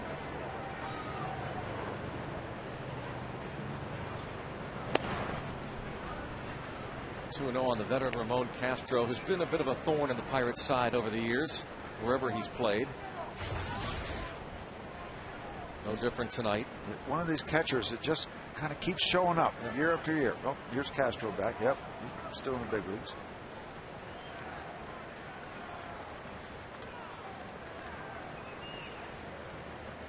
Yeah, 1960. World champion Pirates beating the vaunted New York Yankees. 50 years ago. Who won all the stats. The Yankees won all the stats, and the Pirates, all they did was win 4 little ball games. And that was the icing on the cake. Mr. Mazeroski's little tour around the base paths.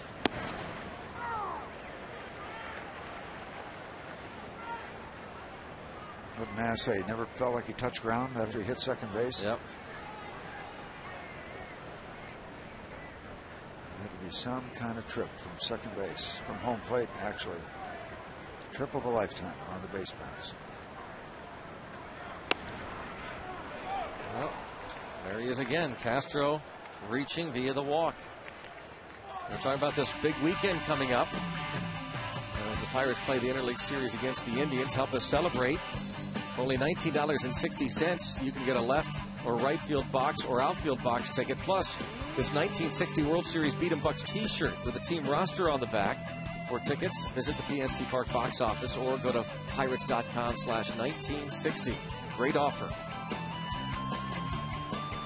The old Get Pirate the shirt, logo. Yep. And then come on out and watch the game. There's a grizzled Pirate logo. Well, another trouble spot here for Brad Lincoln. He has had 1-2-3 inning. That was the fifth. Gives up the infield hit to Ramirez, walks Castro, and now faces Gordon Beckham. Do you ever remember when one of the Pirates, they were called Pirates or Buccaneers or Corsairs? Remember Corsairs? Yep. Another nickname for the Pittsburgh Pirates. Joe Kerrigan, a brief visit with Brad Lincoln.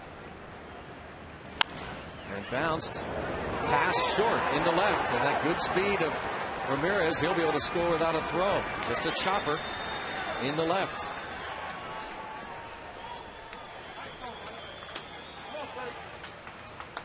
White Sox have the lead again. Who is this guy Beckham? What is this all about? Another chop. Last one was chopped over the head of Neil Walker. This one got it chopped over his head again, but this time straight away left field.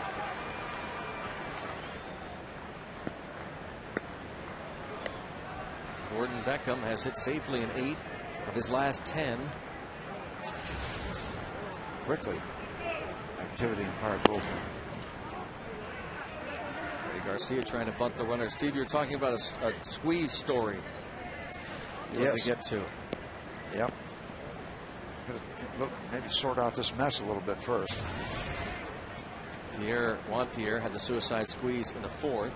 Garcia had the straight sacrifice his last time up, and now swinging away and chopping it foul as the Pirates had what looked like the wheel play going. Shortstop Cedeno breaking for third. DJ Carrasco loosening in the Pirates bullpen.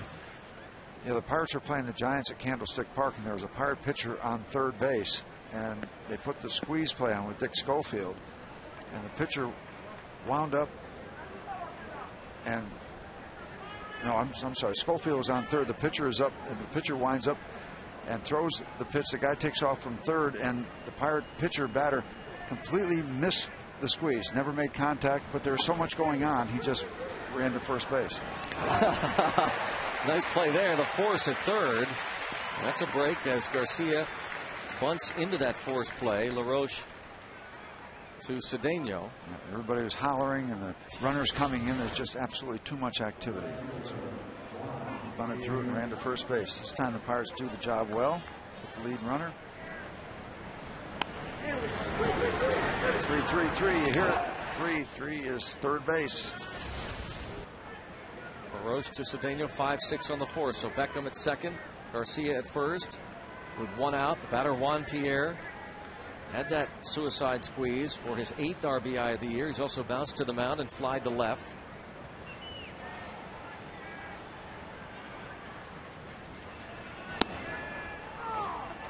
And even though this wouldn't be a bunt situation, you wouldn't think even for a hit, you can never disregard it with Pierre. He loves to drop down those bunts.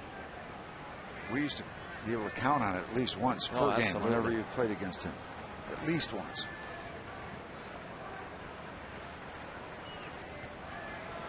Interesting, too, Steve, on Sunday night when Ted Lilly's throwing a no-hitter in a 1-0 game.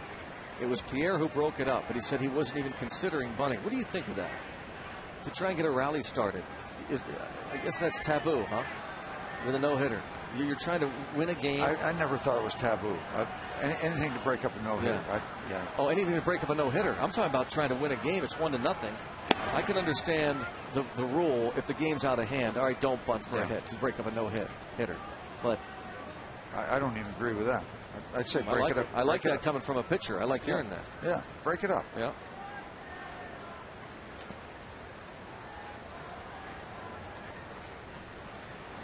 Two 2-1 count. And that's foul out of play. You know, you say you really don't hear, you really don't know who the losing team is in a no-hitter. But if there's no no-hitter, you hear less. Mm-hmm. Ted Lilly victimized by a no-hitter. Well, you don't want to hear that. But if you get a hit, you don't have to. There's no chance of hearing it. Lilly and Gavin Floyd both took no-hitters into the 7th inning. Lilly's was broken up in the 9th by Juan Pierre.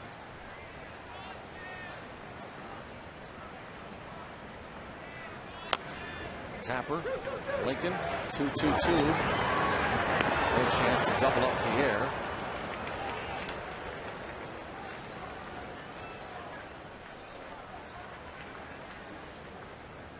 Let's see who we can pick up the sound here.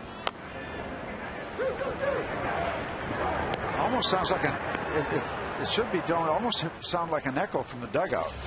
It could come from either party, but the catcher's responsibility is to help the pitcher because the pitcher's got his back to the play. Usually the catcher will come out and help the pitcher, tell him where to throw it. Now, was that the case with Evan Meek the other night? Was the catcher hollering? We didn't hear, but as someone was saying, and I know they're supposed to yell and help out, but my goodness, it's a comebacker right to the mound. It should just have been automatic. Yeah. And Meek knows it. He just. Yeah, that's right. That ball is blistered back at him. And now they had a man picked off, but Lincoln does not throw to get Pierre as he froze for a moment. There's the break. I don't know. He's so quick. He's probably going to get back anyway.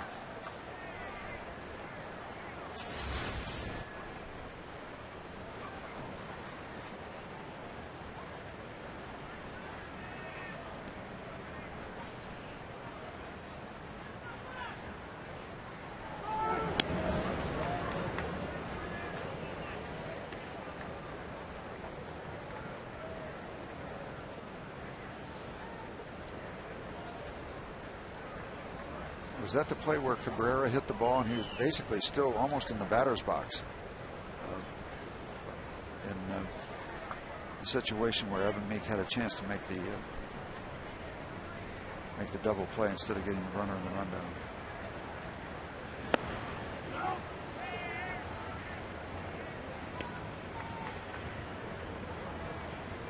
Omar Vizquel has struck out, bounced out twice.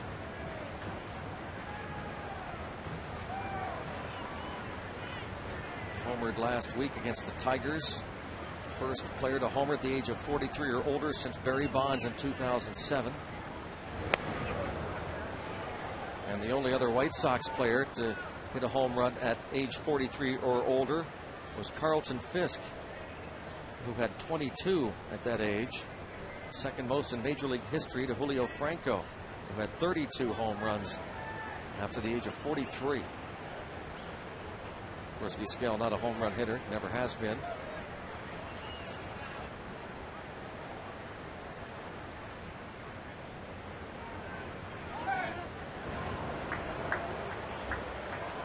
They're convinced he's gone.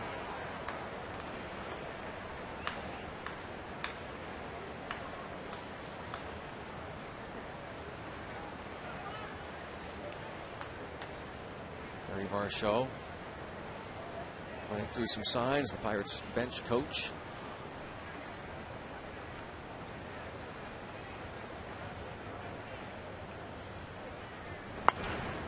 Ball fouled out of play.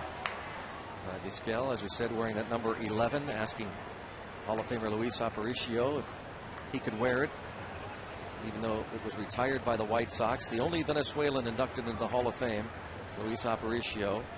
And his quote was, after talking to Vizquel, if there is a player who I would like to see wear that number with the White Sox, it is Omar Vizquel. I've known Omar for a long time. Along with being an outstanding player, he was a good and decent man. As Pierre gets back.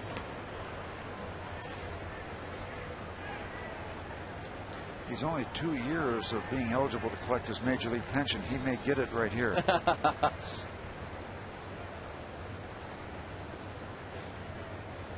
A long at bat here for Vizquel.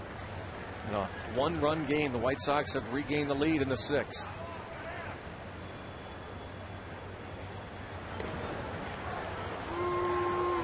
And the Pirates are doing whatever they can to try and keep these runners from taking liberties against these pitchers and catchers. Opponents running at will, seemingly. Beckham at third, Pierre at first. Well, if you can get out of this the way it started with the base hit and then the walk, giving up 1 run, well, you've done a pretty good job. He's got to get it done here.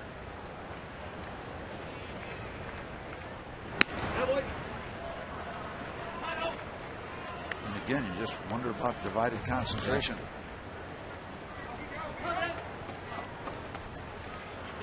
Approaching the 100 pitch mark, and which means he's approaching the exit. Yeah, well, he's due up third also in the bottom of the 6th, so no doubt. Guarantee it, but I'd love to have him get a chance to get this one out.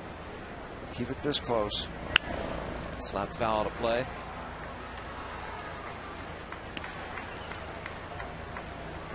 Now, it's too early to say this about Lincoln, but there have been pitchers, outstanding hitting pitchers, where maybe down the road in his career, he may be finished on the mound. But if he can hit, save a pinch hitter. 2-2 the count, working it, trying to get the veteran Vizquel. And a catch made by Neil Walker, robbing Vizquel of a hit. Neil Walker quickly to his left, making the diving grab. It shuts the door. They get 1 run, but this play prevents it from continuing, and the Pirates just trail by 1.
Well, it remains a 1-run deficit, bottom third of the Pirates batting order. And Andy LaRoche, who has been taking some ground balls at second, was out there again early this afternoon, as the inevitable promotion of Pedro Alvarez will force LaRoche from that starting third base spot. He'll become a utility player, and he continues to struggle at the plate. Let's get to the good word. Speaking of Pedro Alvarez, Andrew McCutchen talking about the Pirates' former #1 pick, that left-handed power that can help this team out a lot, take advantage of that right field wall. He's that guy. When he comes up to bat, hey, he can hit the ball out of the park. He's been able to show that in the minors. I'm sure he'll be able to show that when he gets here as well. A good word from Andrew McCutchen on Alvarez, who tonight, Major Alvarez is playing against the Scranton Wilkes-Barre Yankees. 0-2 the count, and Alvarez is 0 for 2 with a walk. A run scored and a stolen base. Alvarez won't steal much when he gets here, but does have a steal tonight. This ball, a little pop-up. Second base. Catch made. 2 up and 2 down. Coors Light 6th inning. Let's get to the Coors Light freeze cam. Garrett Jones in the first inning with 2 on and 1 out. Came pretty close, hitting a 3-run homer off the Clemente wall. That's how close. The freeze cam tells you. Brought to you by Coors Light, the world's most refreshing beer. Aki Iwamura bats for Brad Lincoln.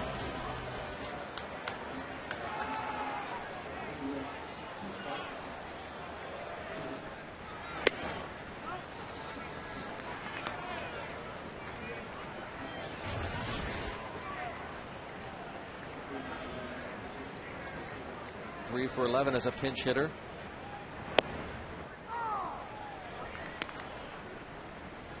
Well, Brad Lincoln's night, Steve. What do you think? 6 innings, 4 runs, 6 hits. 5 runs. Yeah, 5 runs. Your thoughts on his performance? Well, you know what? When you pitch 6 innings and you give up 5 runs, I mean, you can't give him high marks. It's too many runs. Simply too many runs. No matter how you slice it or dice it, it's too many runs. So you can't give him good marks. Ball hit pretty deep to right field and off the wall. So Aki Iwamura has himself a pinch hit double.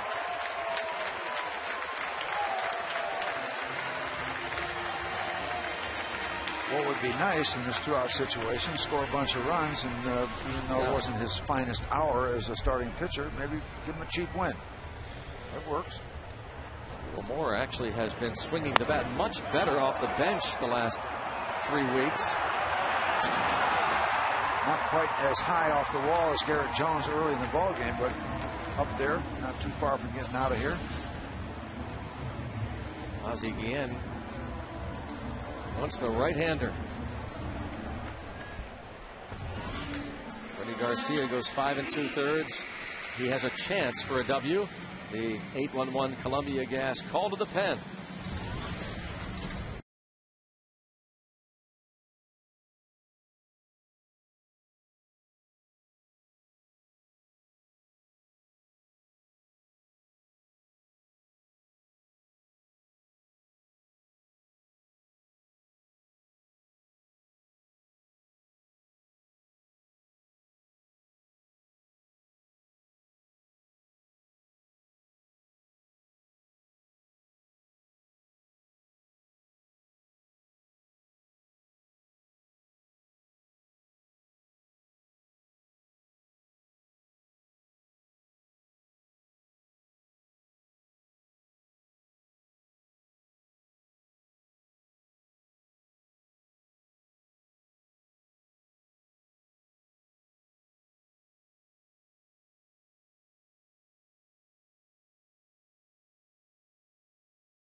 This day in Pirates history involving Pirates first base coach and former second baseman Carlos Garcia. It was on this date in 1995.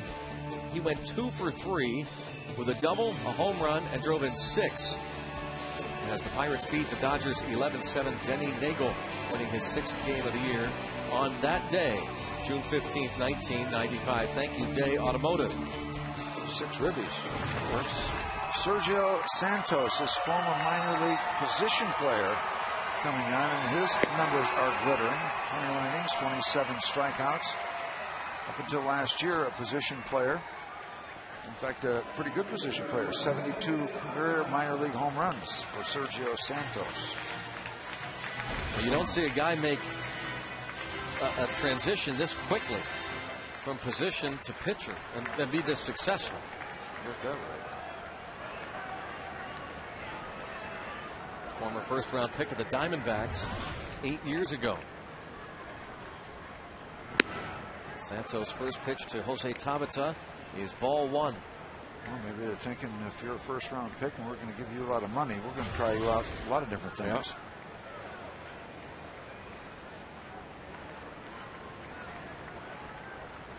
21 innings, 12 walks, a little bit more than you'd want.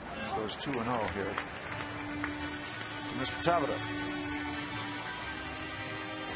Last year, just 29 innings after the conversion from position player to pitcher. 29 minor league innings and 20 walks. For Sergio Santos, Bellflower, California. 95 miles an hour to give you an idea why he stopped hitting and started pitching. Randy Williams, the left-hander in the bullpen.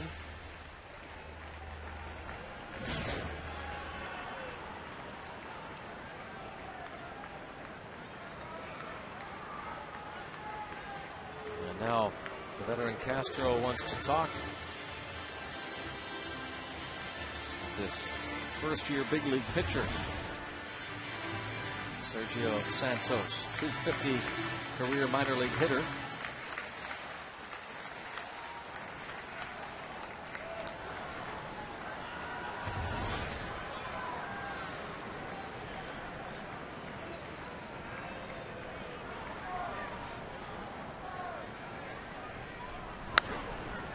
Tabata pops it foul out of play.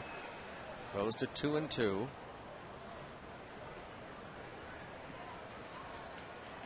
Tabata picked up his first Major League RBI after the promotion. There's Freddie Garcia. Tabata hit .308 with 3 homers, 19 RBIs at AAA Indy this season. Nice hat catch. Like that. Nicely done, Louis Durante.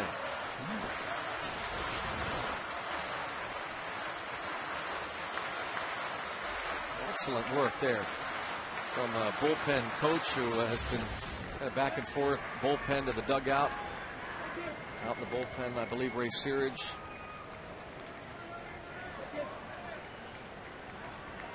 Talking to Delwyn Young there. You know, we used to always try to do that. You know, you don't have a glove. Hat catch, yeah. Yeah, down there in the dugout, kind of passing time if you're not working. I'll tell you who does it, I think, more than anybody that I've seen recently is Tony La Russa. He has La Russa, he's the master of hat it. catch. Yeah. Well, it's 3-2 on Tabata with Neil Walker on deck. Tabata laid off the breaking ball. Big pitch here. Bucks down a run, and Tabata calls time.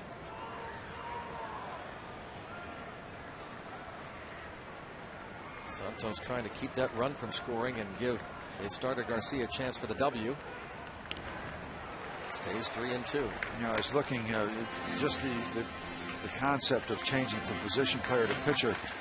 Looking at his stats, they're all very good except for 4 wild pitches. And that, I guess, you know, you kind of figure that's a possibility while he's still learning this new position. They're so involved. Well, that's 7 long years as a position player in the minor leagues. Some 771 games, yeah. Over 750 games. That didn't get him to the big leagues, but the strong right arm did. Another 3-2 pitch, and it's another foul ball. Remains 3-2. Tabata has grounded out to the left side of the infield twice tonight. His second inning at bat, he bounced out to the second baseman, Beckham.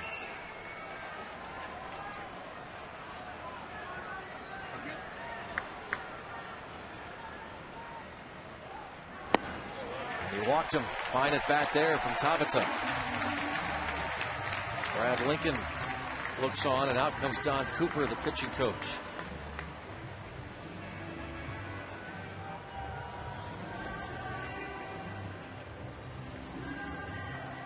Neil Walker will come to the plate 2 for 3 with 2 runs scored, but our Aspendeno play that made you smile was what he did moments ago defensively off the bat of Omar Vizquel. Runners at first and third. He robs Vizquel of a hit.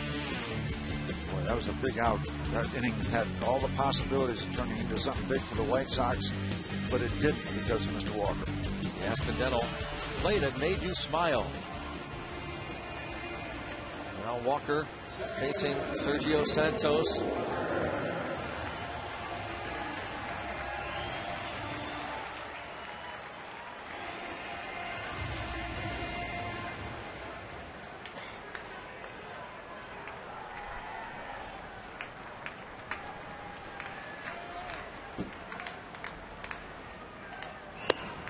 Checks and he takes ball 1. Oh no.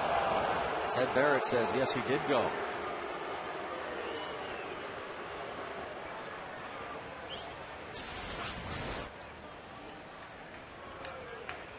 Well, I'll tell you, Ozzie Guillen he's not dull. He's very animated. Always looking around, yelling. Pitch in the dirt, and the runner will break. The runners now will break on that wild pitch you talked about, Steve. Yep. Initially, they froze, but catcher Castro didn't know where the ball was. Well, we talked about it not being an easy transition to just go from a position. Quite frankly, you don't want it to be that easy. And this is the big leagues, and so they're going to be these kind of things that happen in those kind of situations. That could be a very costly wild pitch. Walker could make them pay, and it's 1-2. And do keep in mind, you get a base hit here, you put Brad Lincoln in position for a W. Still a long way to go, but hey, who knows?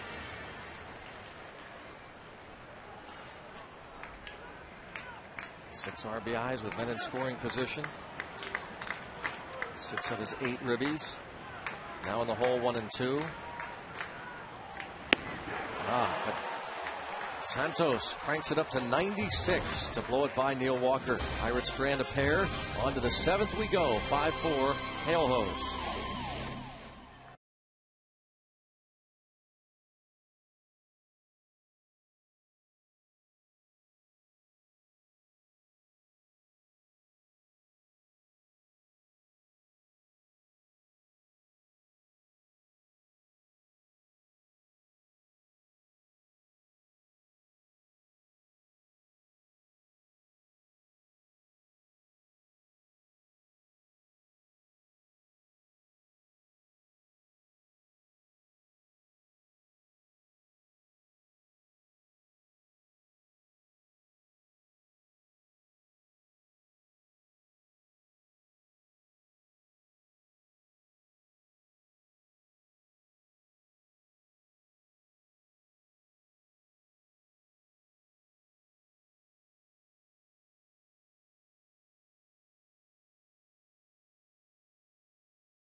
Pitt product Jim Negrich entering tonight, a .444 hitter since being promoted from AA Altoona.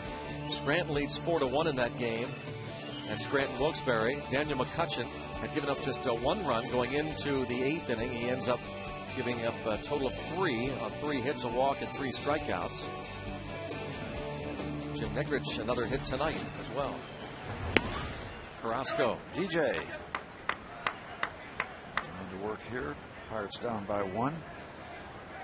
Rough start for DJ, but he's been pitching much better lately. Overall numbers.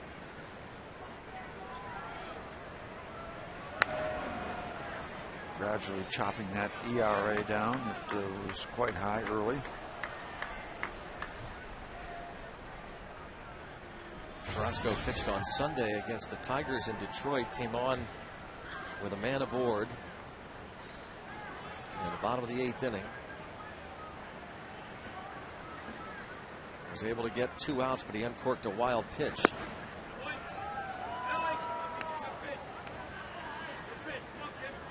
And then you might recall Javier Lopez walked Johnny Damon, the only man he faced, and that's when Dotel gave up the home run to Cabrera. Pop up the center. Remember it all so well. Walker. 1 away in the top of the 7th inning. DJ Carrasco, who was a setup man for the White Sox, facing Paul Konerko. Both Carrasco and Dotel with the White Sox last season. Konerko 0 for 2 and hit by a pitch.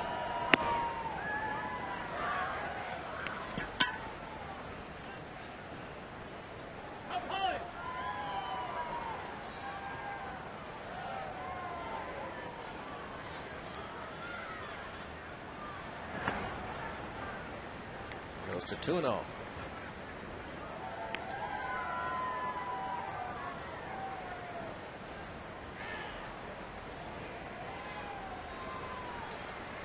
Sent along a belated happy 60th wedding anniversary 5 days ago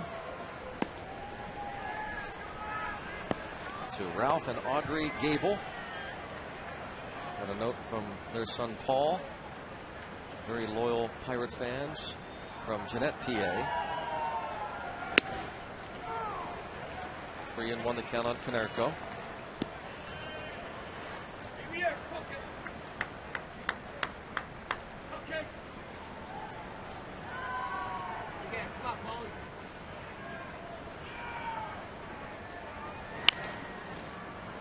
Bounced foul, now 3-2 on first baseman Paul Konerko.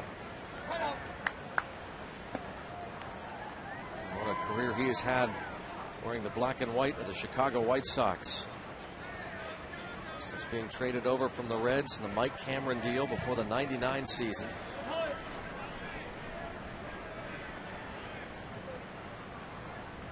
Last year, 28 homers, 88 RBIs. 4 times he's driven in over 100 runs while with the Pale Hose. Carrasco goes upstairs to get him.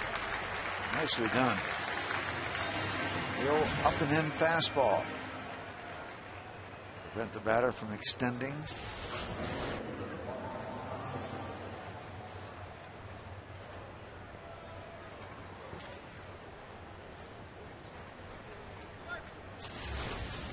A little bit of an uppercut. It's hard to catch up with a major league fastball when it's high and you're a little bit in that uppercut. That back shoulder dips a little bit. Boy, that is a recipe for disaster. Not disaster, really, but a recipe for a miss.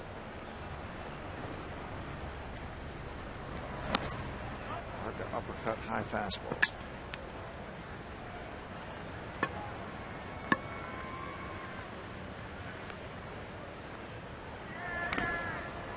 Now 1-2 on Kotsay.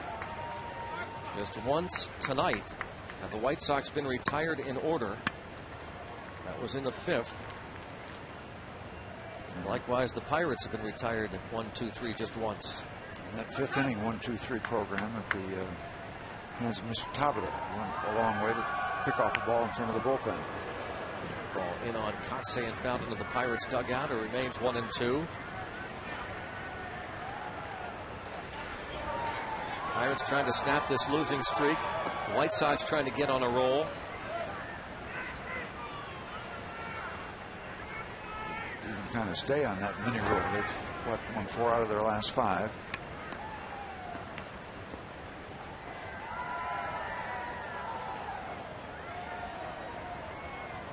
John Russell's club glad to be back home after the winless road trip. So they've lost 8 straight.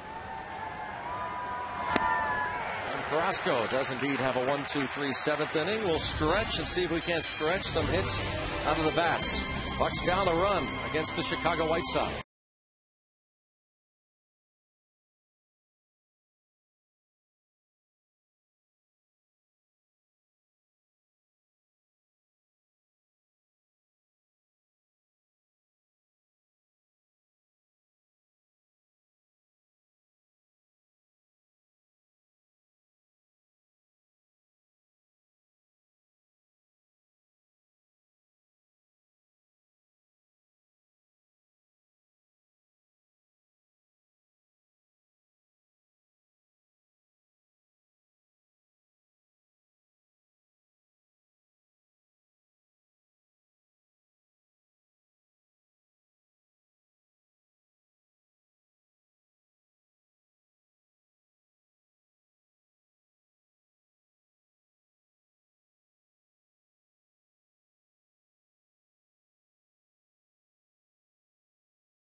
Take me out to the ball game action.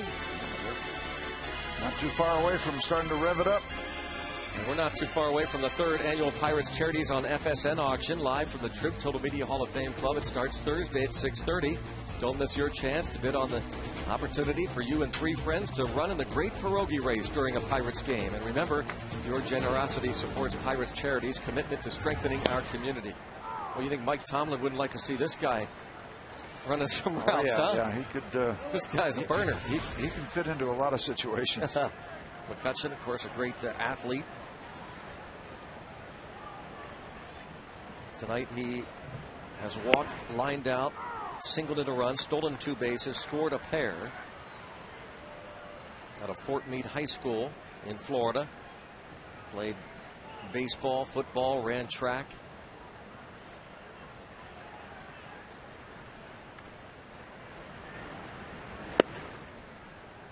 He was ranked among the top 200 football players in his state. Earned first team all county honors as a sophomore.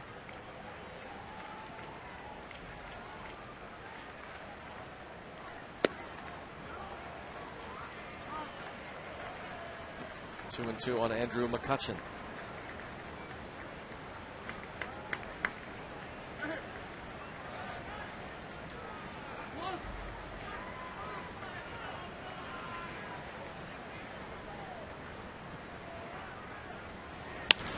Ground ball deep short. Backhanded Ramirez. His throw will not get McCutchen. Ramirez did everything he could. And a leadoff hit. Let's watch McCutchen.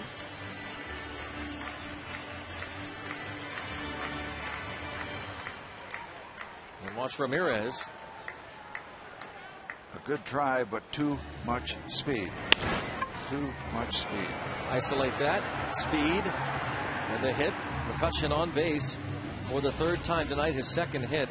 And Ozzie Guillen is going to go to the bullpen, make a double switch here as the Pirates have the tying run aboard.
In terms of games, Saturday, this time his 9th, and then on Sunday, his 10th.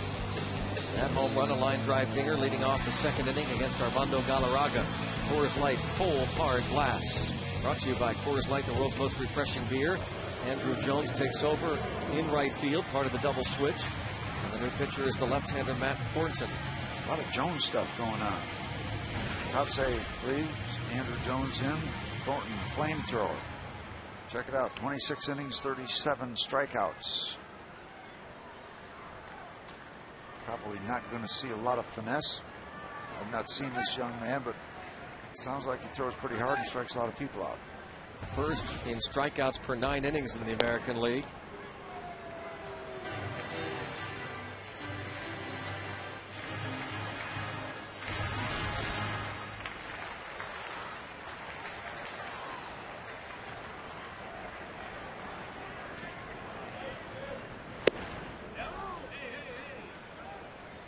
This time no on the appeal. Smooth little 95-mile-an-hour fastball. Helps the catcher. Ball gets to home plate that quickly. If we're talking about the base stealing game, might be a situation where Andrew's got to guess right. Guess that the commitment has already been made to go home.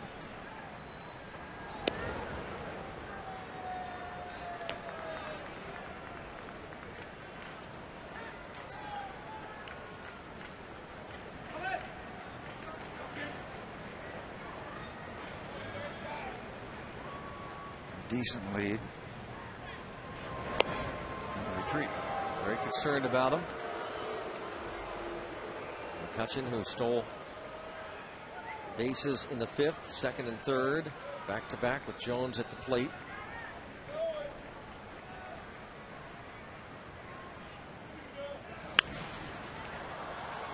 Fastball is fouled away, well back with the second deck.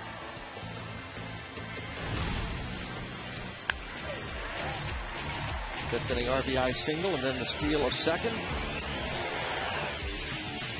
Didn't wait long before he swiped third. Comes home on the Domet single. That easy. Boy, Garrett Jones has got a challenge here with these 95-mile-an-hour fastballs from the left-hand pitcher.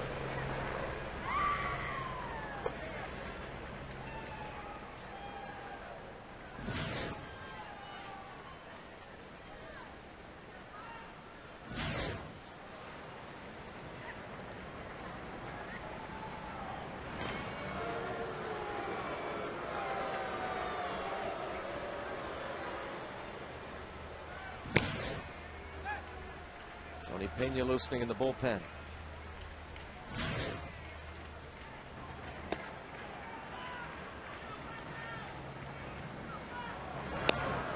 Very much concerned, believing that Pirates want to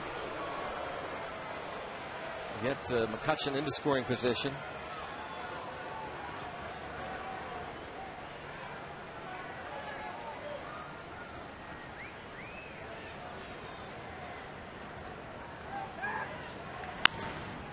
Fouled out of play off to the left as Thornton gets it up to 96 against this left-handed slugger.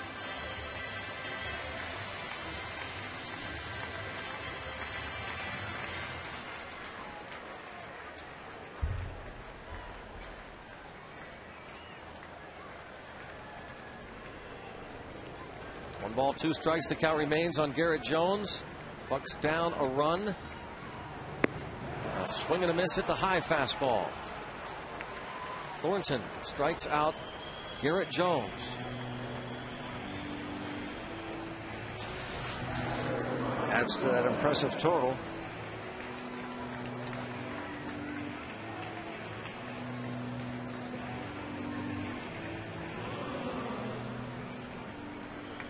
Now they turn Ryan Doumit around.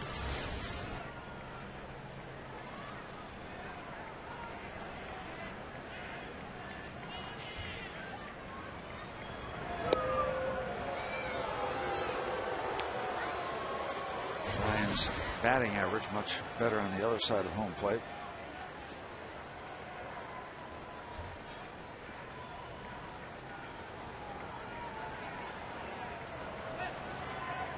Will McCutchen go? Not yet. 0-1.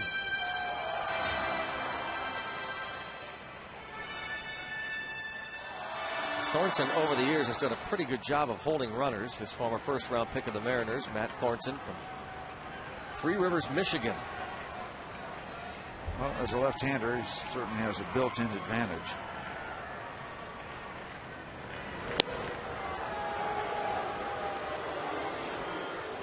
One of the things that helps him, the fans don't like it, but the more he throws over there, the more it creates a difficult situation for Andrew to guess.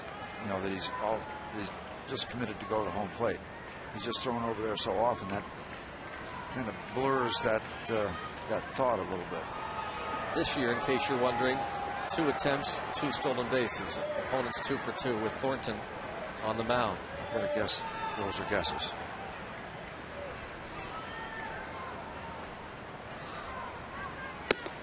Oh, it didn't look comfortable at all. 0-2. Strange, actually. Like Castro didn't feel comfortable catching it either. Oh, he got clipped on the backswing. The backswing got him.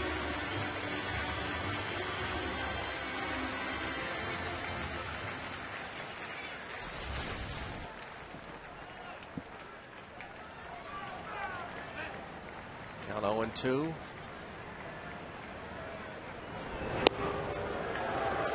I'd like to see what it is on the gun as throws to first base. Zip on him. And you wonder too if, I guess it doesn't matter, you're guessing, Steve, but in terms of that lead doesn't seem to have increased at all, and nothing's been close over there. Now he's out there a little bit further.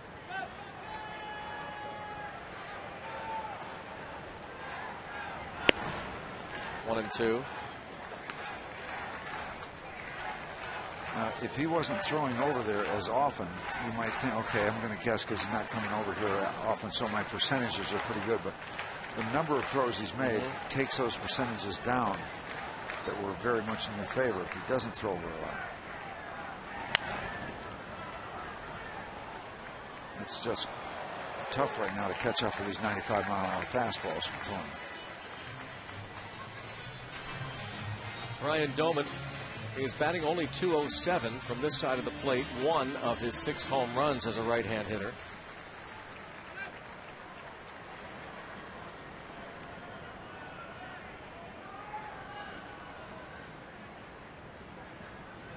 Throws over again.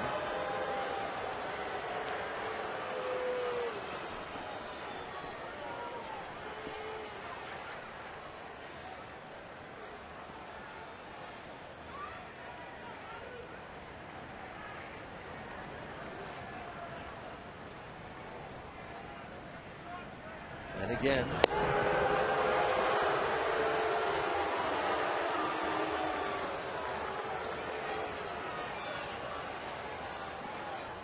Little girl saying, throw the ball to home plate. Come on. She's young chicken.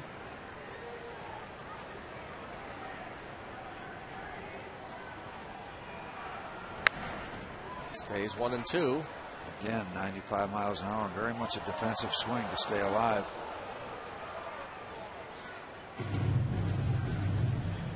The old dilemma, if you start the swing early enough to catch up with that 95 and you don't get the 95-mile-an-hour fastball, you look very foolish. Figured. But you cannot sit on slow and adjust up to 95. You just simply don't have time. Castro wants this one upstairs to get Domit to chase. There goes the runner. And it's fouled out of play. And now that one, he had a real, well, of course, as you say, Steve, he's guessing, and that's all he could do. And he was going to the plate. Yeah, he never looked. See, Andrew guessed correctly. Foul ball.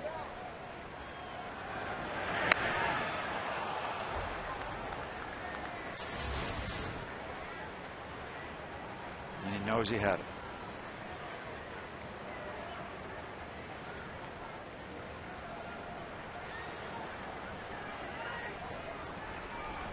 And there he goes again. And another foul ball. He's measuring now, Thornton.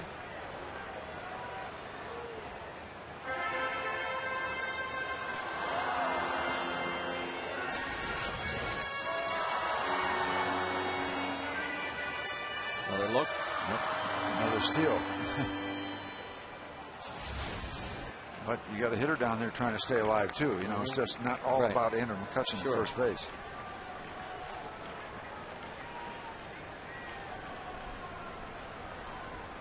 One ball, two strikes to count on Domit.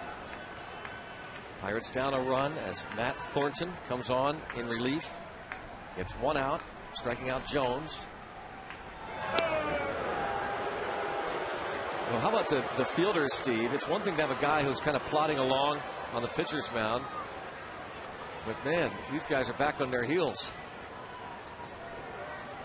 And, you know, your hitter gets a little jumpy, too. Is it coming my way or not? No. The answer is no. Thornton doing whatever he can. Well, he knows now McCutchen at bay. He would have been burned twice.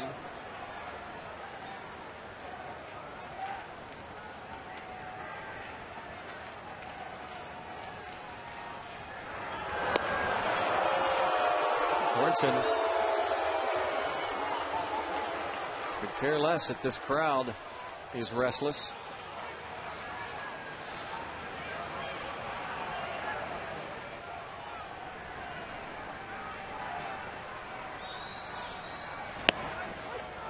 Oh, a little bit of a delay from the home plate umpire. Domit rarely says anything at all.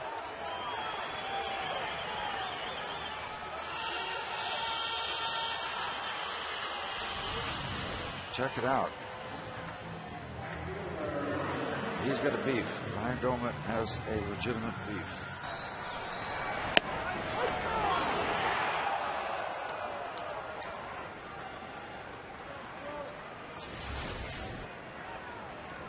Thornton now faces left-hand hitting Ryan Church.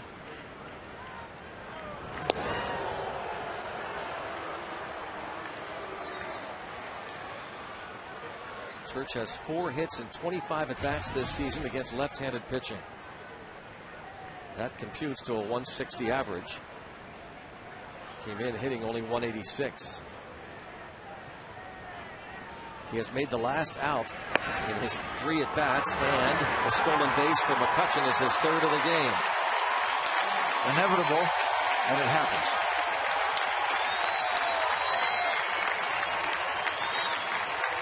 Three for 3, 17 on the year for McCutchen. What did he save that baseball? They threw it in from the infield.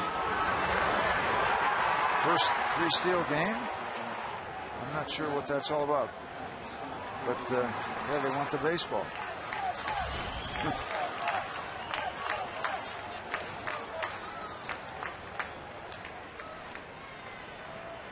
Now Now in scoring position. Church has made the last out, as we mentioned, in his 3 at-bats.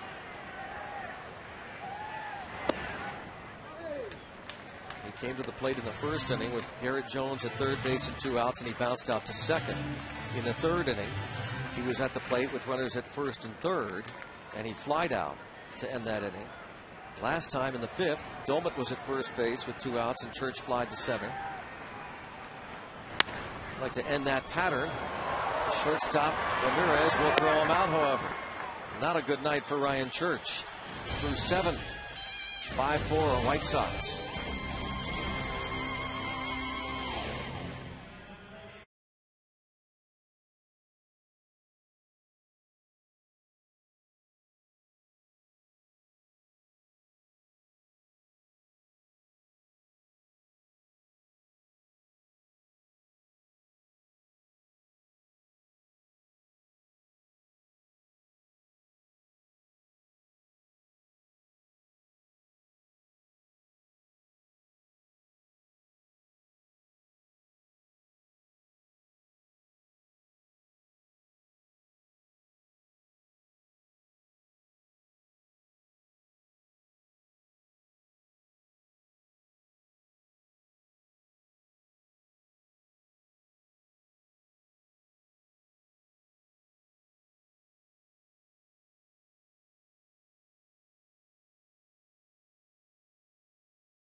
DJ Carrasco comes out for his second inning of work on a pup night.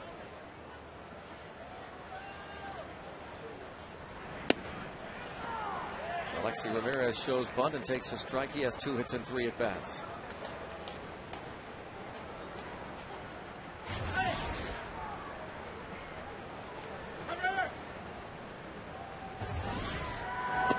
Dropping down. Ball outside, 1-1. He has been an issue. The bottom part of this batting order has been an issue, especially when you get down to the 8th spot with Mr. Beckham. 3 RBIs and a run scored.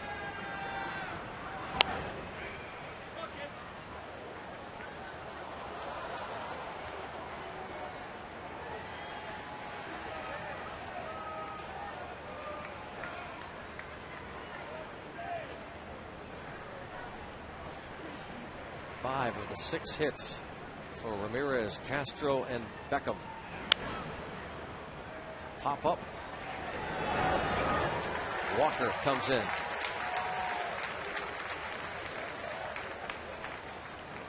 Little wry smile as that ball absolutely went nowhere, and everybody thought it was going to go a little bit further than it did.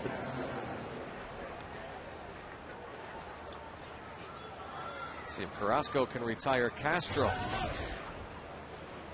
Doubled off the wall in the second. Walked his last 2 times up. Brad Lincoln gave up 5 runs in 6 innings. Walked 3.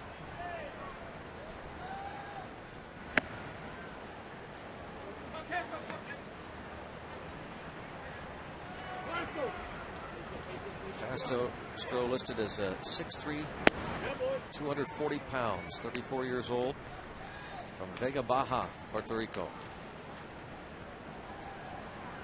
He's been part of last year with the White Sox, a handful of years with the Mets. Came up with the Marlins, and now 3-0. J.J. Putz loosening in the bullpen.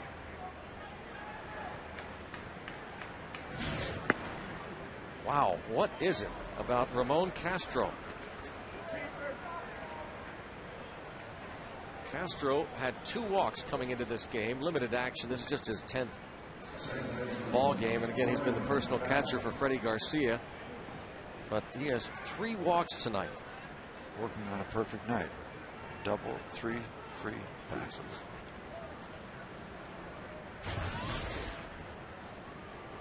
Gordon Beckham, 2 for 3.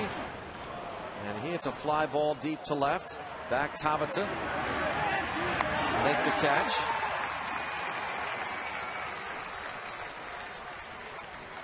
Two outs, and it'll be Andruw Jones. Kind of like a guy just turning his back to home plate and running hard, getting out to where he thinks it's going to be, getting there that early so he can make any slight adjustments. Another look. Kind of like it. Well, Kerrigan's going to come out and talk while we watch Mr. Tabata work. Way up in the air. See him really turns his back, gets out to where he thinks he should be, and then, okay, I'm going to do a little slide step.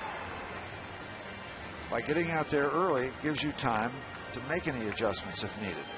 Yep. Kind of like that approach, especially when the ball is hit that high.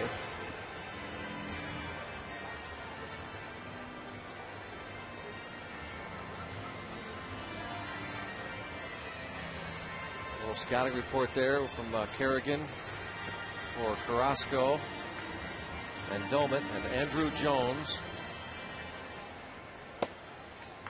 His first year with the White Sox, signed as a free agent in November.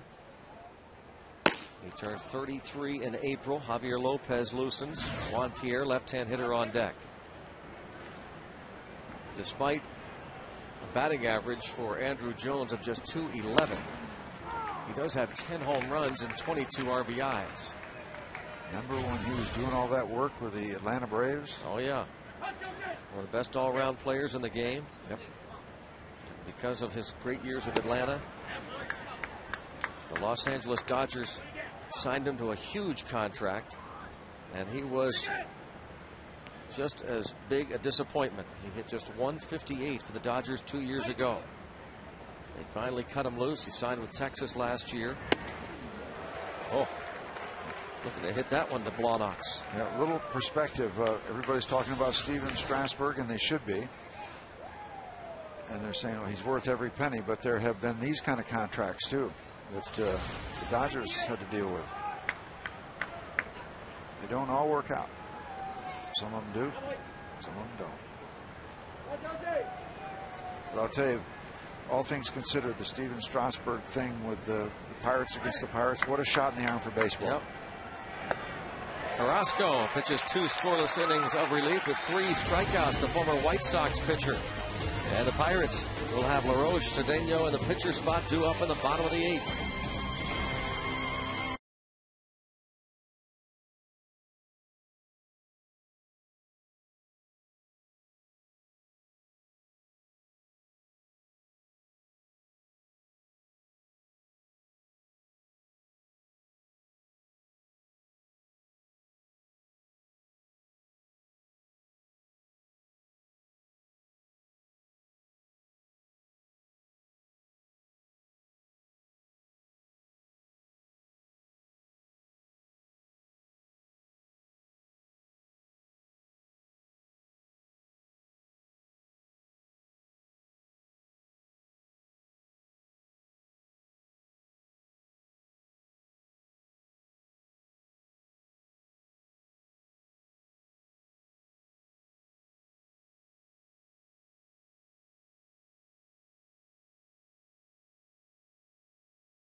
this week. We'll certainly wait and see. He is still owed about $28 million for next year and the following season, so really all that is left is to work out some kind of settlement. Mark Mulder announced his retirement today. 9 years in the big leagues, won 103 games. Chad Billingsley for the Dodgers placed on the DL with a groin injury, and Ian Snell was designated for assignment today by the Seattle Mariners. 0-5 with a 6.41 ERA in a dozen games. Mark Mulder, 103 and 60. That's a pretty darn good winning percentage, isn't it? Yep. He was part of that Barry Zito, Mulder, and there's the big three for the A's. Mulder, Zito, Hudson. And Tim Hudson. That's right. J.J. Putz comes on to try to hold on to this one-run White Sox lead in the bottom of the 8th inning.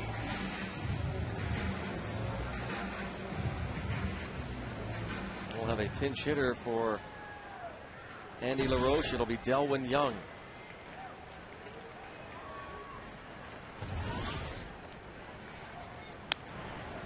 Young fouls it back. Delwyn Young with 3 homers, 14 runs batted in. Hitting from the left side against the big right-hander, J.J. Putz. Last year with the Mets. Appeared in just 29 games. Elbow problems. They've gone away, striking out 28 and 21 innings. One-time closer for the Mariners, J.J. Putz.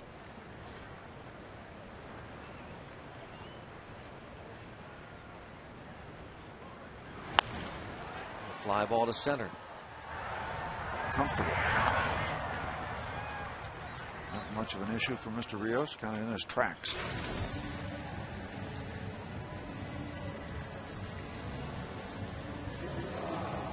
Putz now faces Ronnie Cedeno.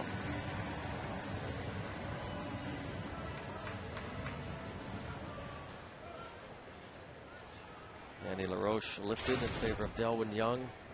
LaRoche 0 for 3. Young flies out. But what we talked about at the outset, the 2, 3, 4 hitters in the lineup doing good work since May 25th. Domet tonight contributing with 2 hits. That's a good sign. But 6, 7, 8, nothing.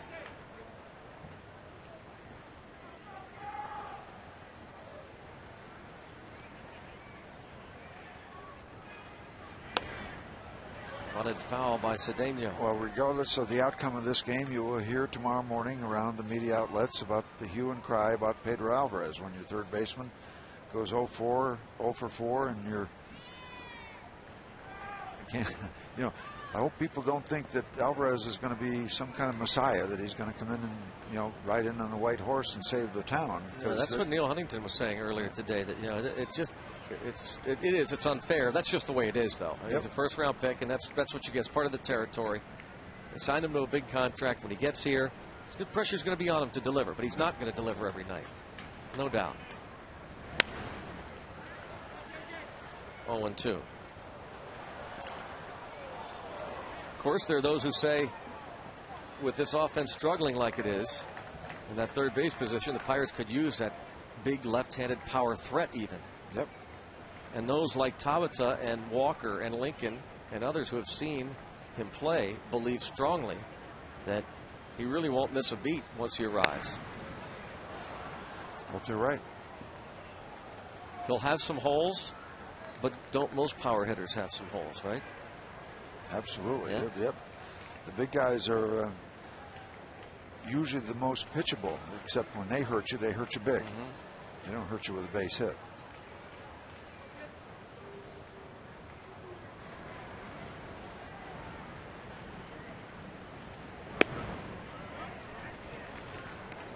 There's a guy who hurt you. Had few holes. Yeah, he struck out a ton, but boy, he hit him a ton. Captain Willie. And that's what people are envisioning. A left-handed slugger. And with that short porch in right field, as Putz strikes out Cedeno. Lastings Village will bat. Yep, that short right field porch. We know you every superstar who's ever been in baseball started somewhere. You know, it has to start somewhere. You just don't walk in with 150 home runs. Get your feet on the ground and see where they take you.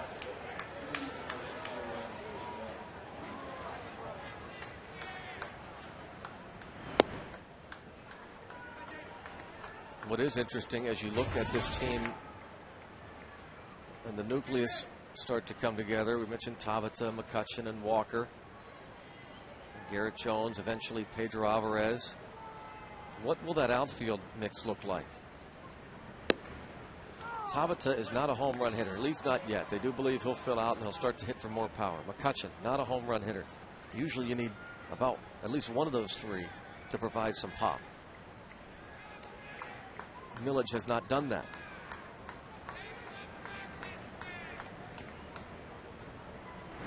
You know, you can fool around with all kind of projections. Remember when the Pirates were even talking about Pedro Alvarez before they drafted him? They said, maybe a potential first baseman down the road. Who knows? I mean, nobody knows how this is going to play out. If you have that scenario, okay, perhaps you keep Garrett Jones in right field. Again, who knows? Right now, Pedro Alvarez very much a third baseman. And bounced on 2 hops to short. Milledge is retired. 1, 2, 3. Go the Bucks in the 8th. And the White Sox hold on to this 5-4 lead.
Moving forward, game 2 of the series against these White Sox tomorrow night, 6:30 airtime. Zach Duke against John Danks. Thursday, it's Ross Oldendorf versus Jake Peavy. That is our FSN auction night. Hope you'll tune in, and if you're here at the ballpark, stop by the Trib Total Media Hall of Fame Club to bid on some great auction items. And then the Indians are in to celebrate the 1960 World Series championship. Neil Walker moves from second to third. Delwyn Young stays in the game. He is now at second base and top of the order against Octavio Dotel. Juan Pierre 0 for 3 with a suicide squeeze. What's the chance of 0 to 10 that he would try to put down a bunt for a base hit? 0 to 10 chances, about an 8.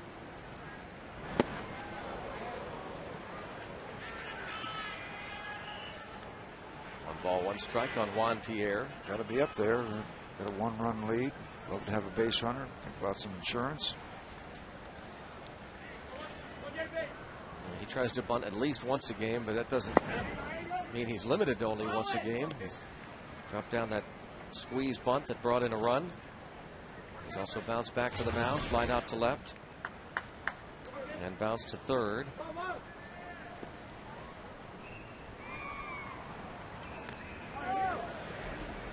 We know one thing, bunt, base hit or not, if he gets on the base paths, he is going.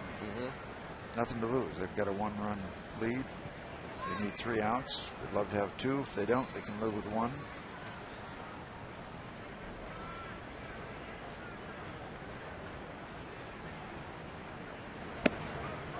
Dotel walks Pierre to start the 9th.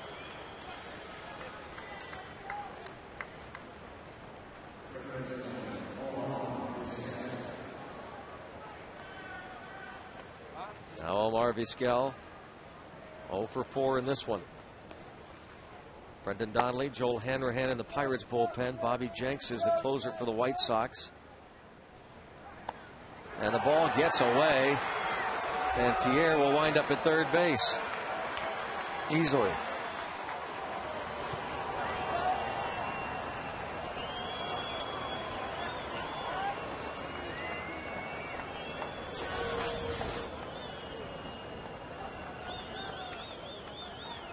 They call that on the pitcher? That one right off his glove. Right off his glove. Official scorers have been doing that this past week. There, it seems to me, almost assuming it's the pitcher's error, but it did look like it was right off Garrett Jones's glove. Wow.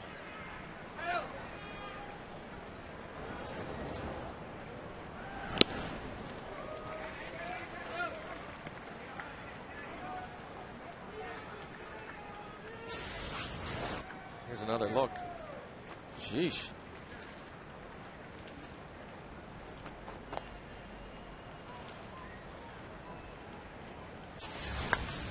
Right to the shortstop. Runner will hold. The infield in. Cedeno throws on. It's Jones to get Vizquel.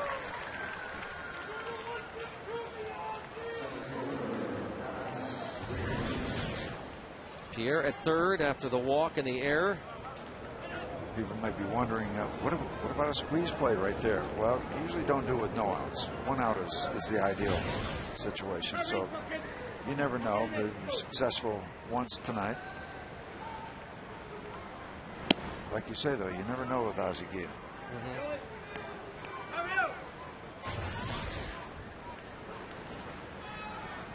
But you've got a guy coming in here that entered the game hitting .317. To me, it's kind of doubtful. With that infield in and that kind of credential. One of their big men at the plate. Rios, who was claimed off waivers from the Blue Jays August of last year. The White Sox were willing to take on that salary.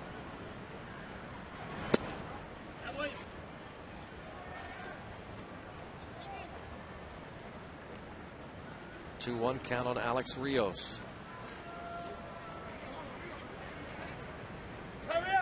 He's always going, isn't he? He is. He has a motor that does not stop.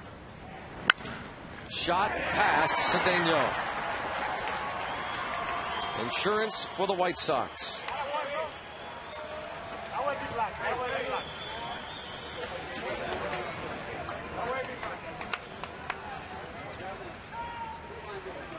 There's your drawn in infield.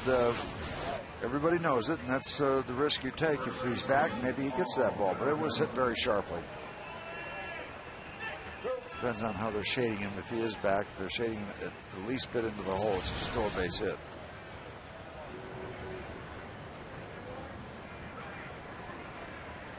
Konerko 0 for 3, also hit by a pitch.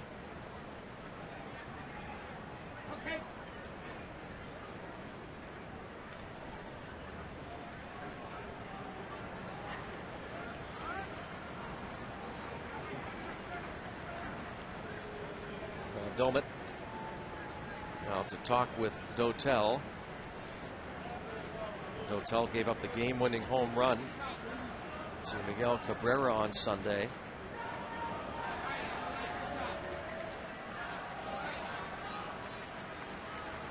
A leadoff walk. It's the third time a Pirate pitcher has walked the leadoff man, and in each time that man scored. Kotze in the second, Castro in the fourth, and Pierre here in the ninth. They'll bite you most of the time.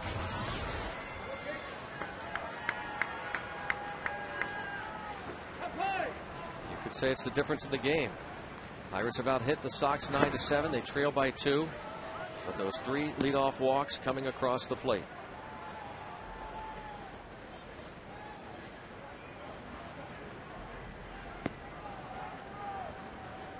Pirates will have the top of their order due up in the bottom of the ninth.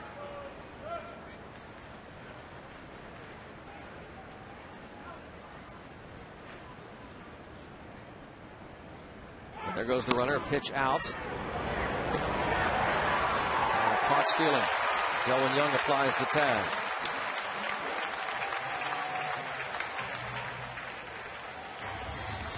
Rios looking for his 20th, but instead gets thrown out for the 6th time. It has to feel good for Doumit.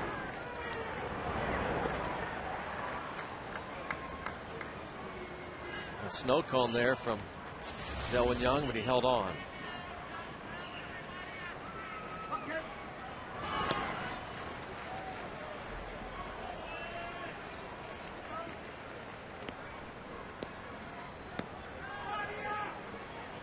On Konerko. Brad Lincoln walked 3.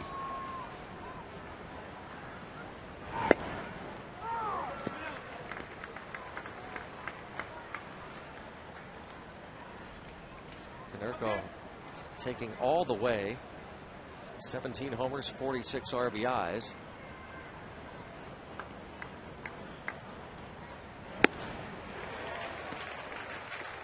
Full count.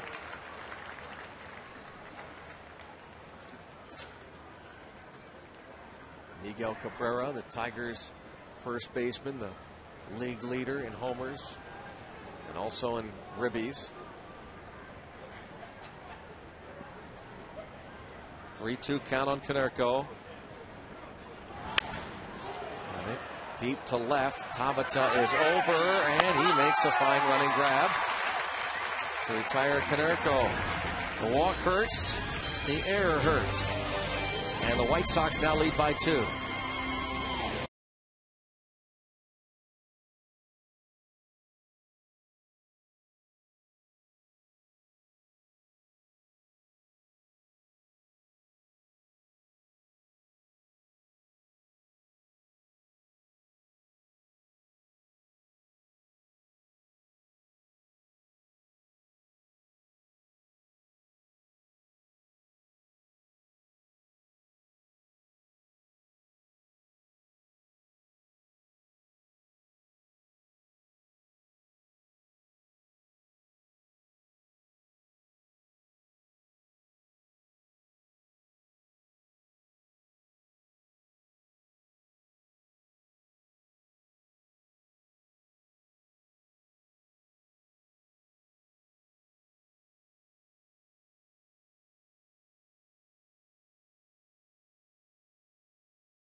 Finale of the series against the White Sox, 7:05. All fans get a Pirates t-shirt courtesy of Dale Property Services Penn.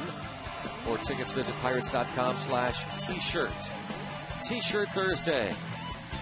Finale of the series against the Chicago White Sox.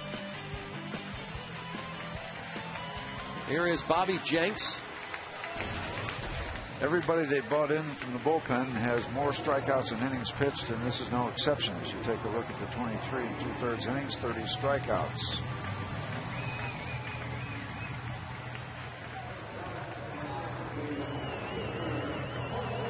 Bobby Jenks making his 26th appearance decent numbers, but earlier last month, Ozzie Guillen came out and said that they may have to look at somebody different. They had options.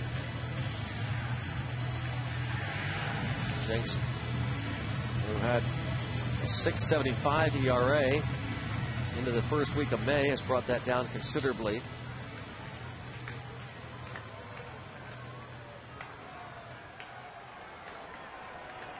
See if the Pirates can rally. Their young guns at the top, Tabata, Walker, McCutchen. And then if somebody reaches Jones, down 2. We saw the other night that hard throwers don't intimidate Tabata.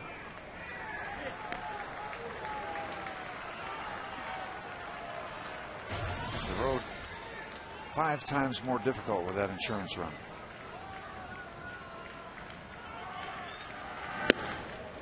.94 on the gun, but Tabata hit a 99-mile-per-hour fastball from Joel Zumaya into center field with 1 out in the 8th inning on Saturday, and turned a sure single into a hustling double. The rally caps are on, trying to end an 8-game losing streak. 2-1.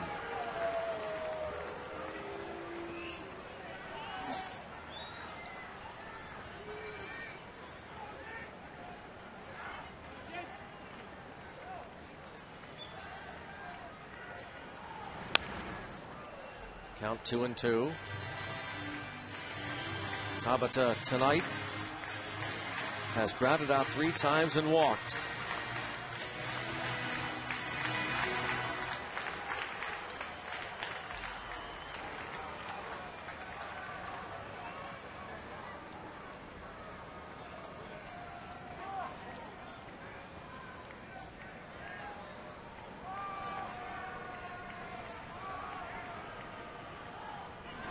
Yes, he did. Jenks strikes out Tabata to start the 9th. Yep, got him thinking fastball, got that bat started early, couldn't hold up, didn't get the fastball, got the slider. Too late to stop it.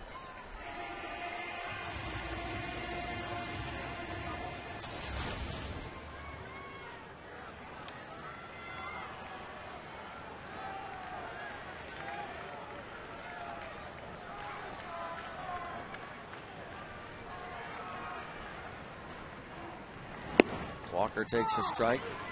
Walker 2 for 4.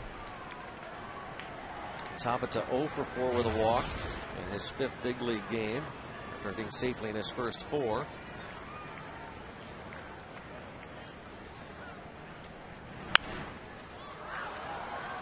Trying to get that tying run to the plate. Neil Walker. Bunt single in the first. Scored in the Jones double off the wall and right. Pirates scored twice in the first. Sox tied it with 2 in the second. They took the lead 4-2 in the fourth. Pirates tied it in the 5th. They got RBI singles from Andrew McCutchen and Ryan Domit. But the Sox picked up a run in the 6th inning on a Gordon Beckham 1-out single. And then the insurance in the top of the 9th.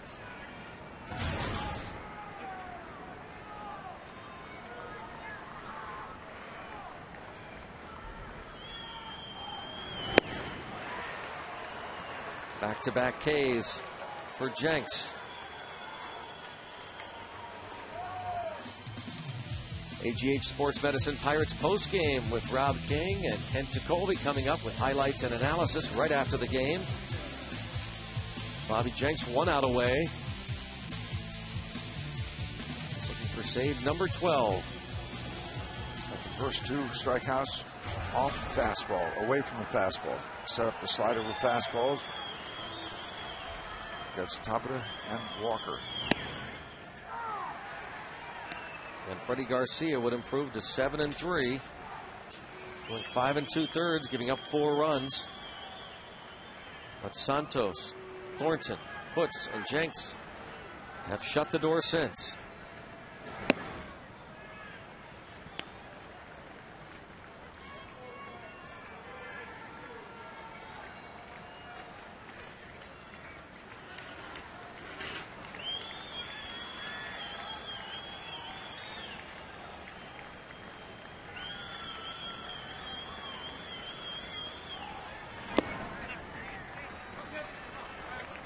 2-1 is now McCutchen. Tries to find a way to get Garrett Jones to the plate.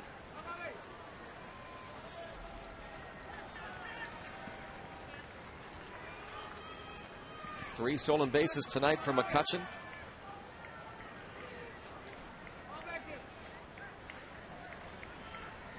And on base 3 times.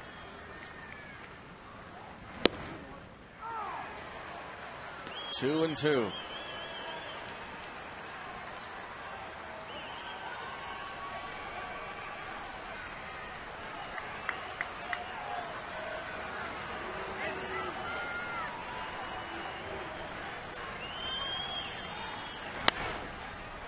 And to right field and out of play as there have been so many of those swings tonight, just kind of late decisions to either hold up or go with not much pop left in the swing. Pirates have scored 4, but not enough good at bats. Trail by 2.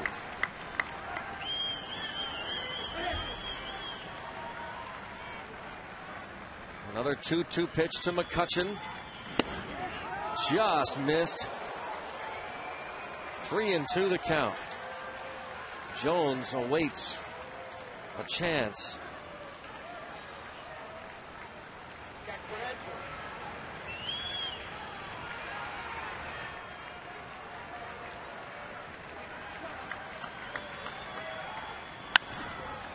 This could do it. Diving stop by the shortstop, but once he had the dive, Ramirez couldn't get a throw off and wouldn't have had much of a shot as McCutchen has the hit. And is he okay?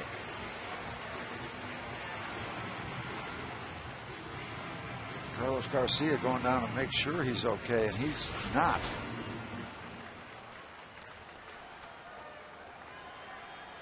Didn't see whether he hit the bag awkwardly.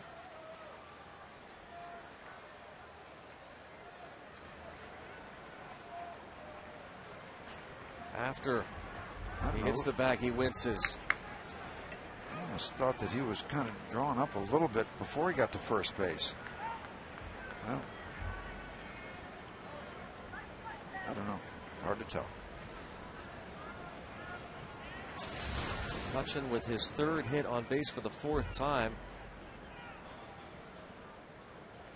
Don't have to tell you, the Pirates could not afford to have Andrew McCutchen hurt.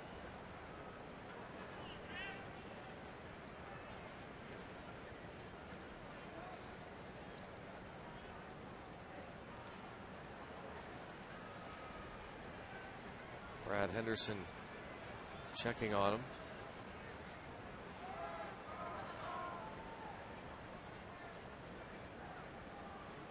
John Russell, Carlos Garcia. See if we can see anything here.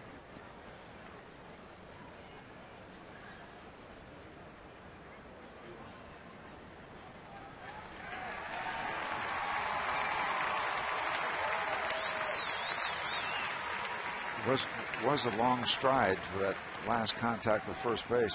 He's going to stay in the ball game. That's good news. Not a stolen base situation, of course.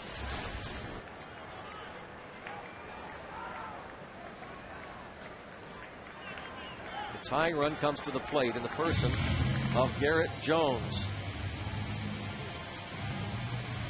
Well, that's what you're looking for, the opportunity. Well, we saw Delvin Young do it a couple weeks ago. Down to the last strike, hit it over the fence. Jenks has given up 2 home runs in 24 innings.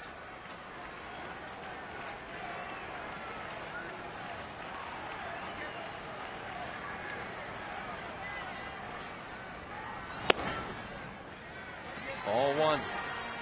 Not fooling around with any finesse on that one at 94 miles an hour.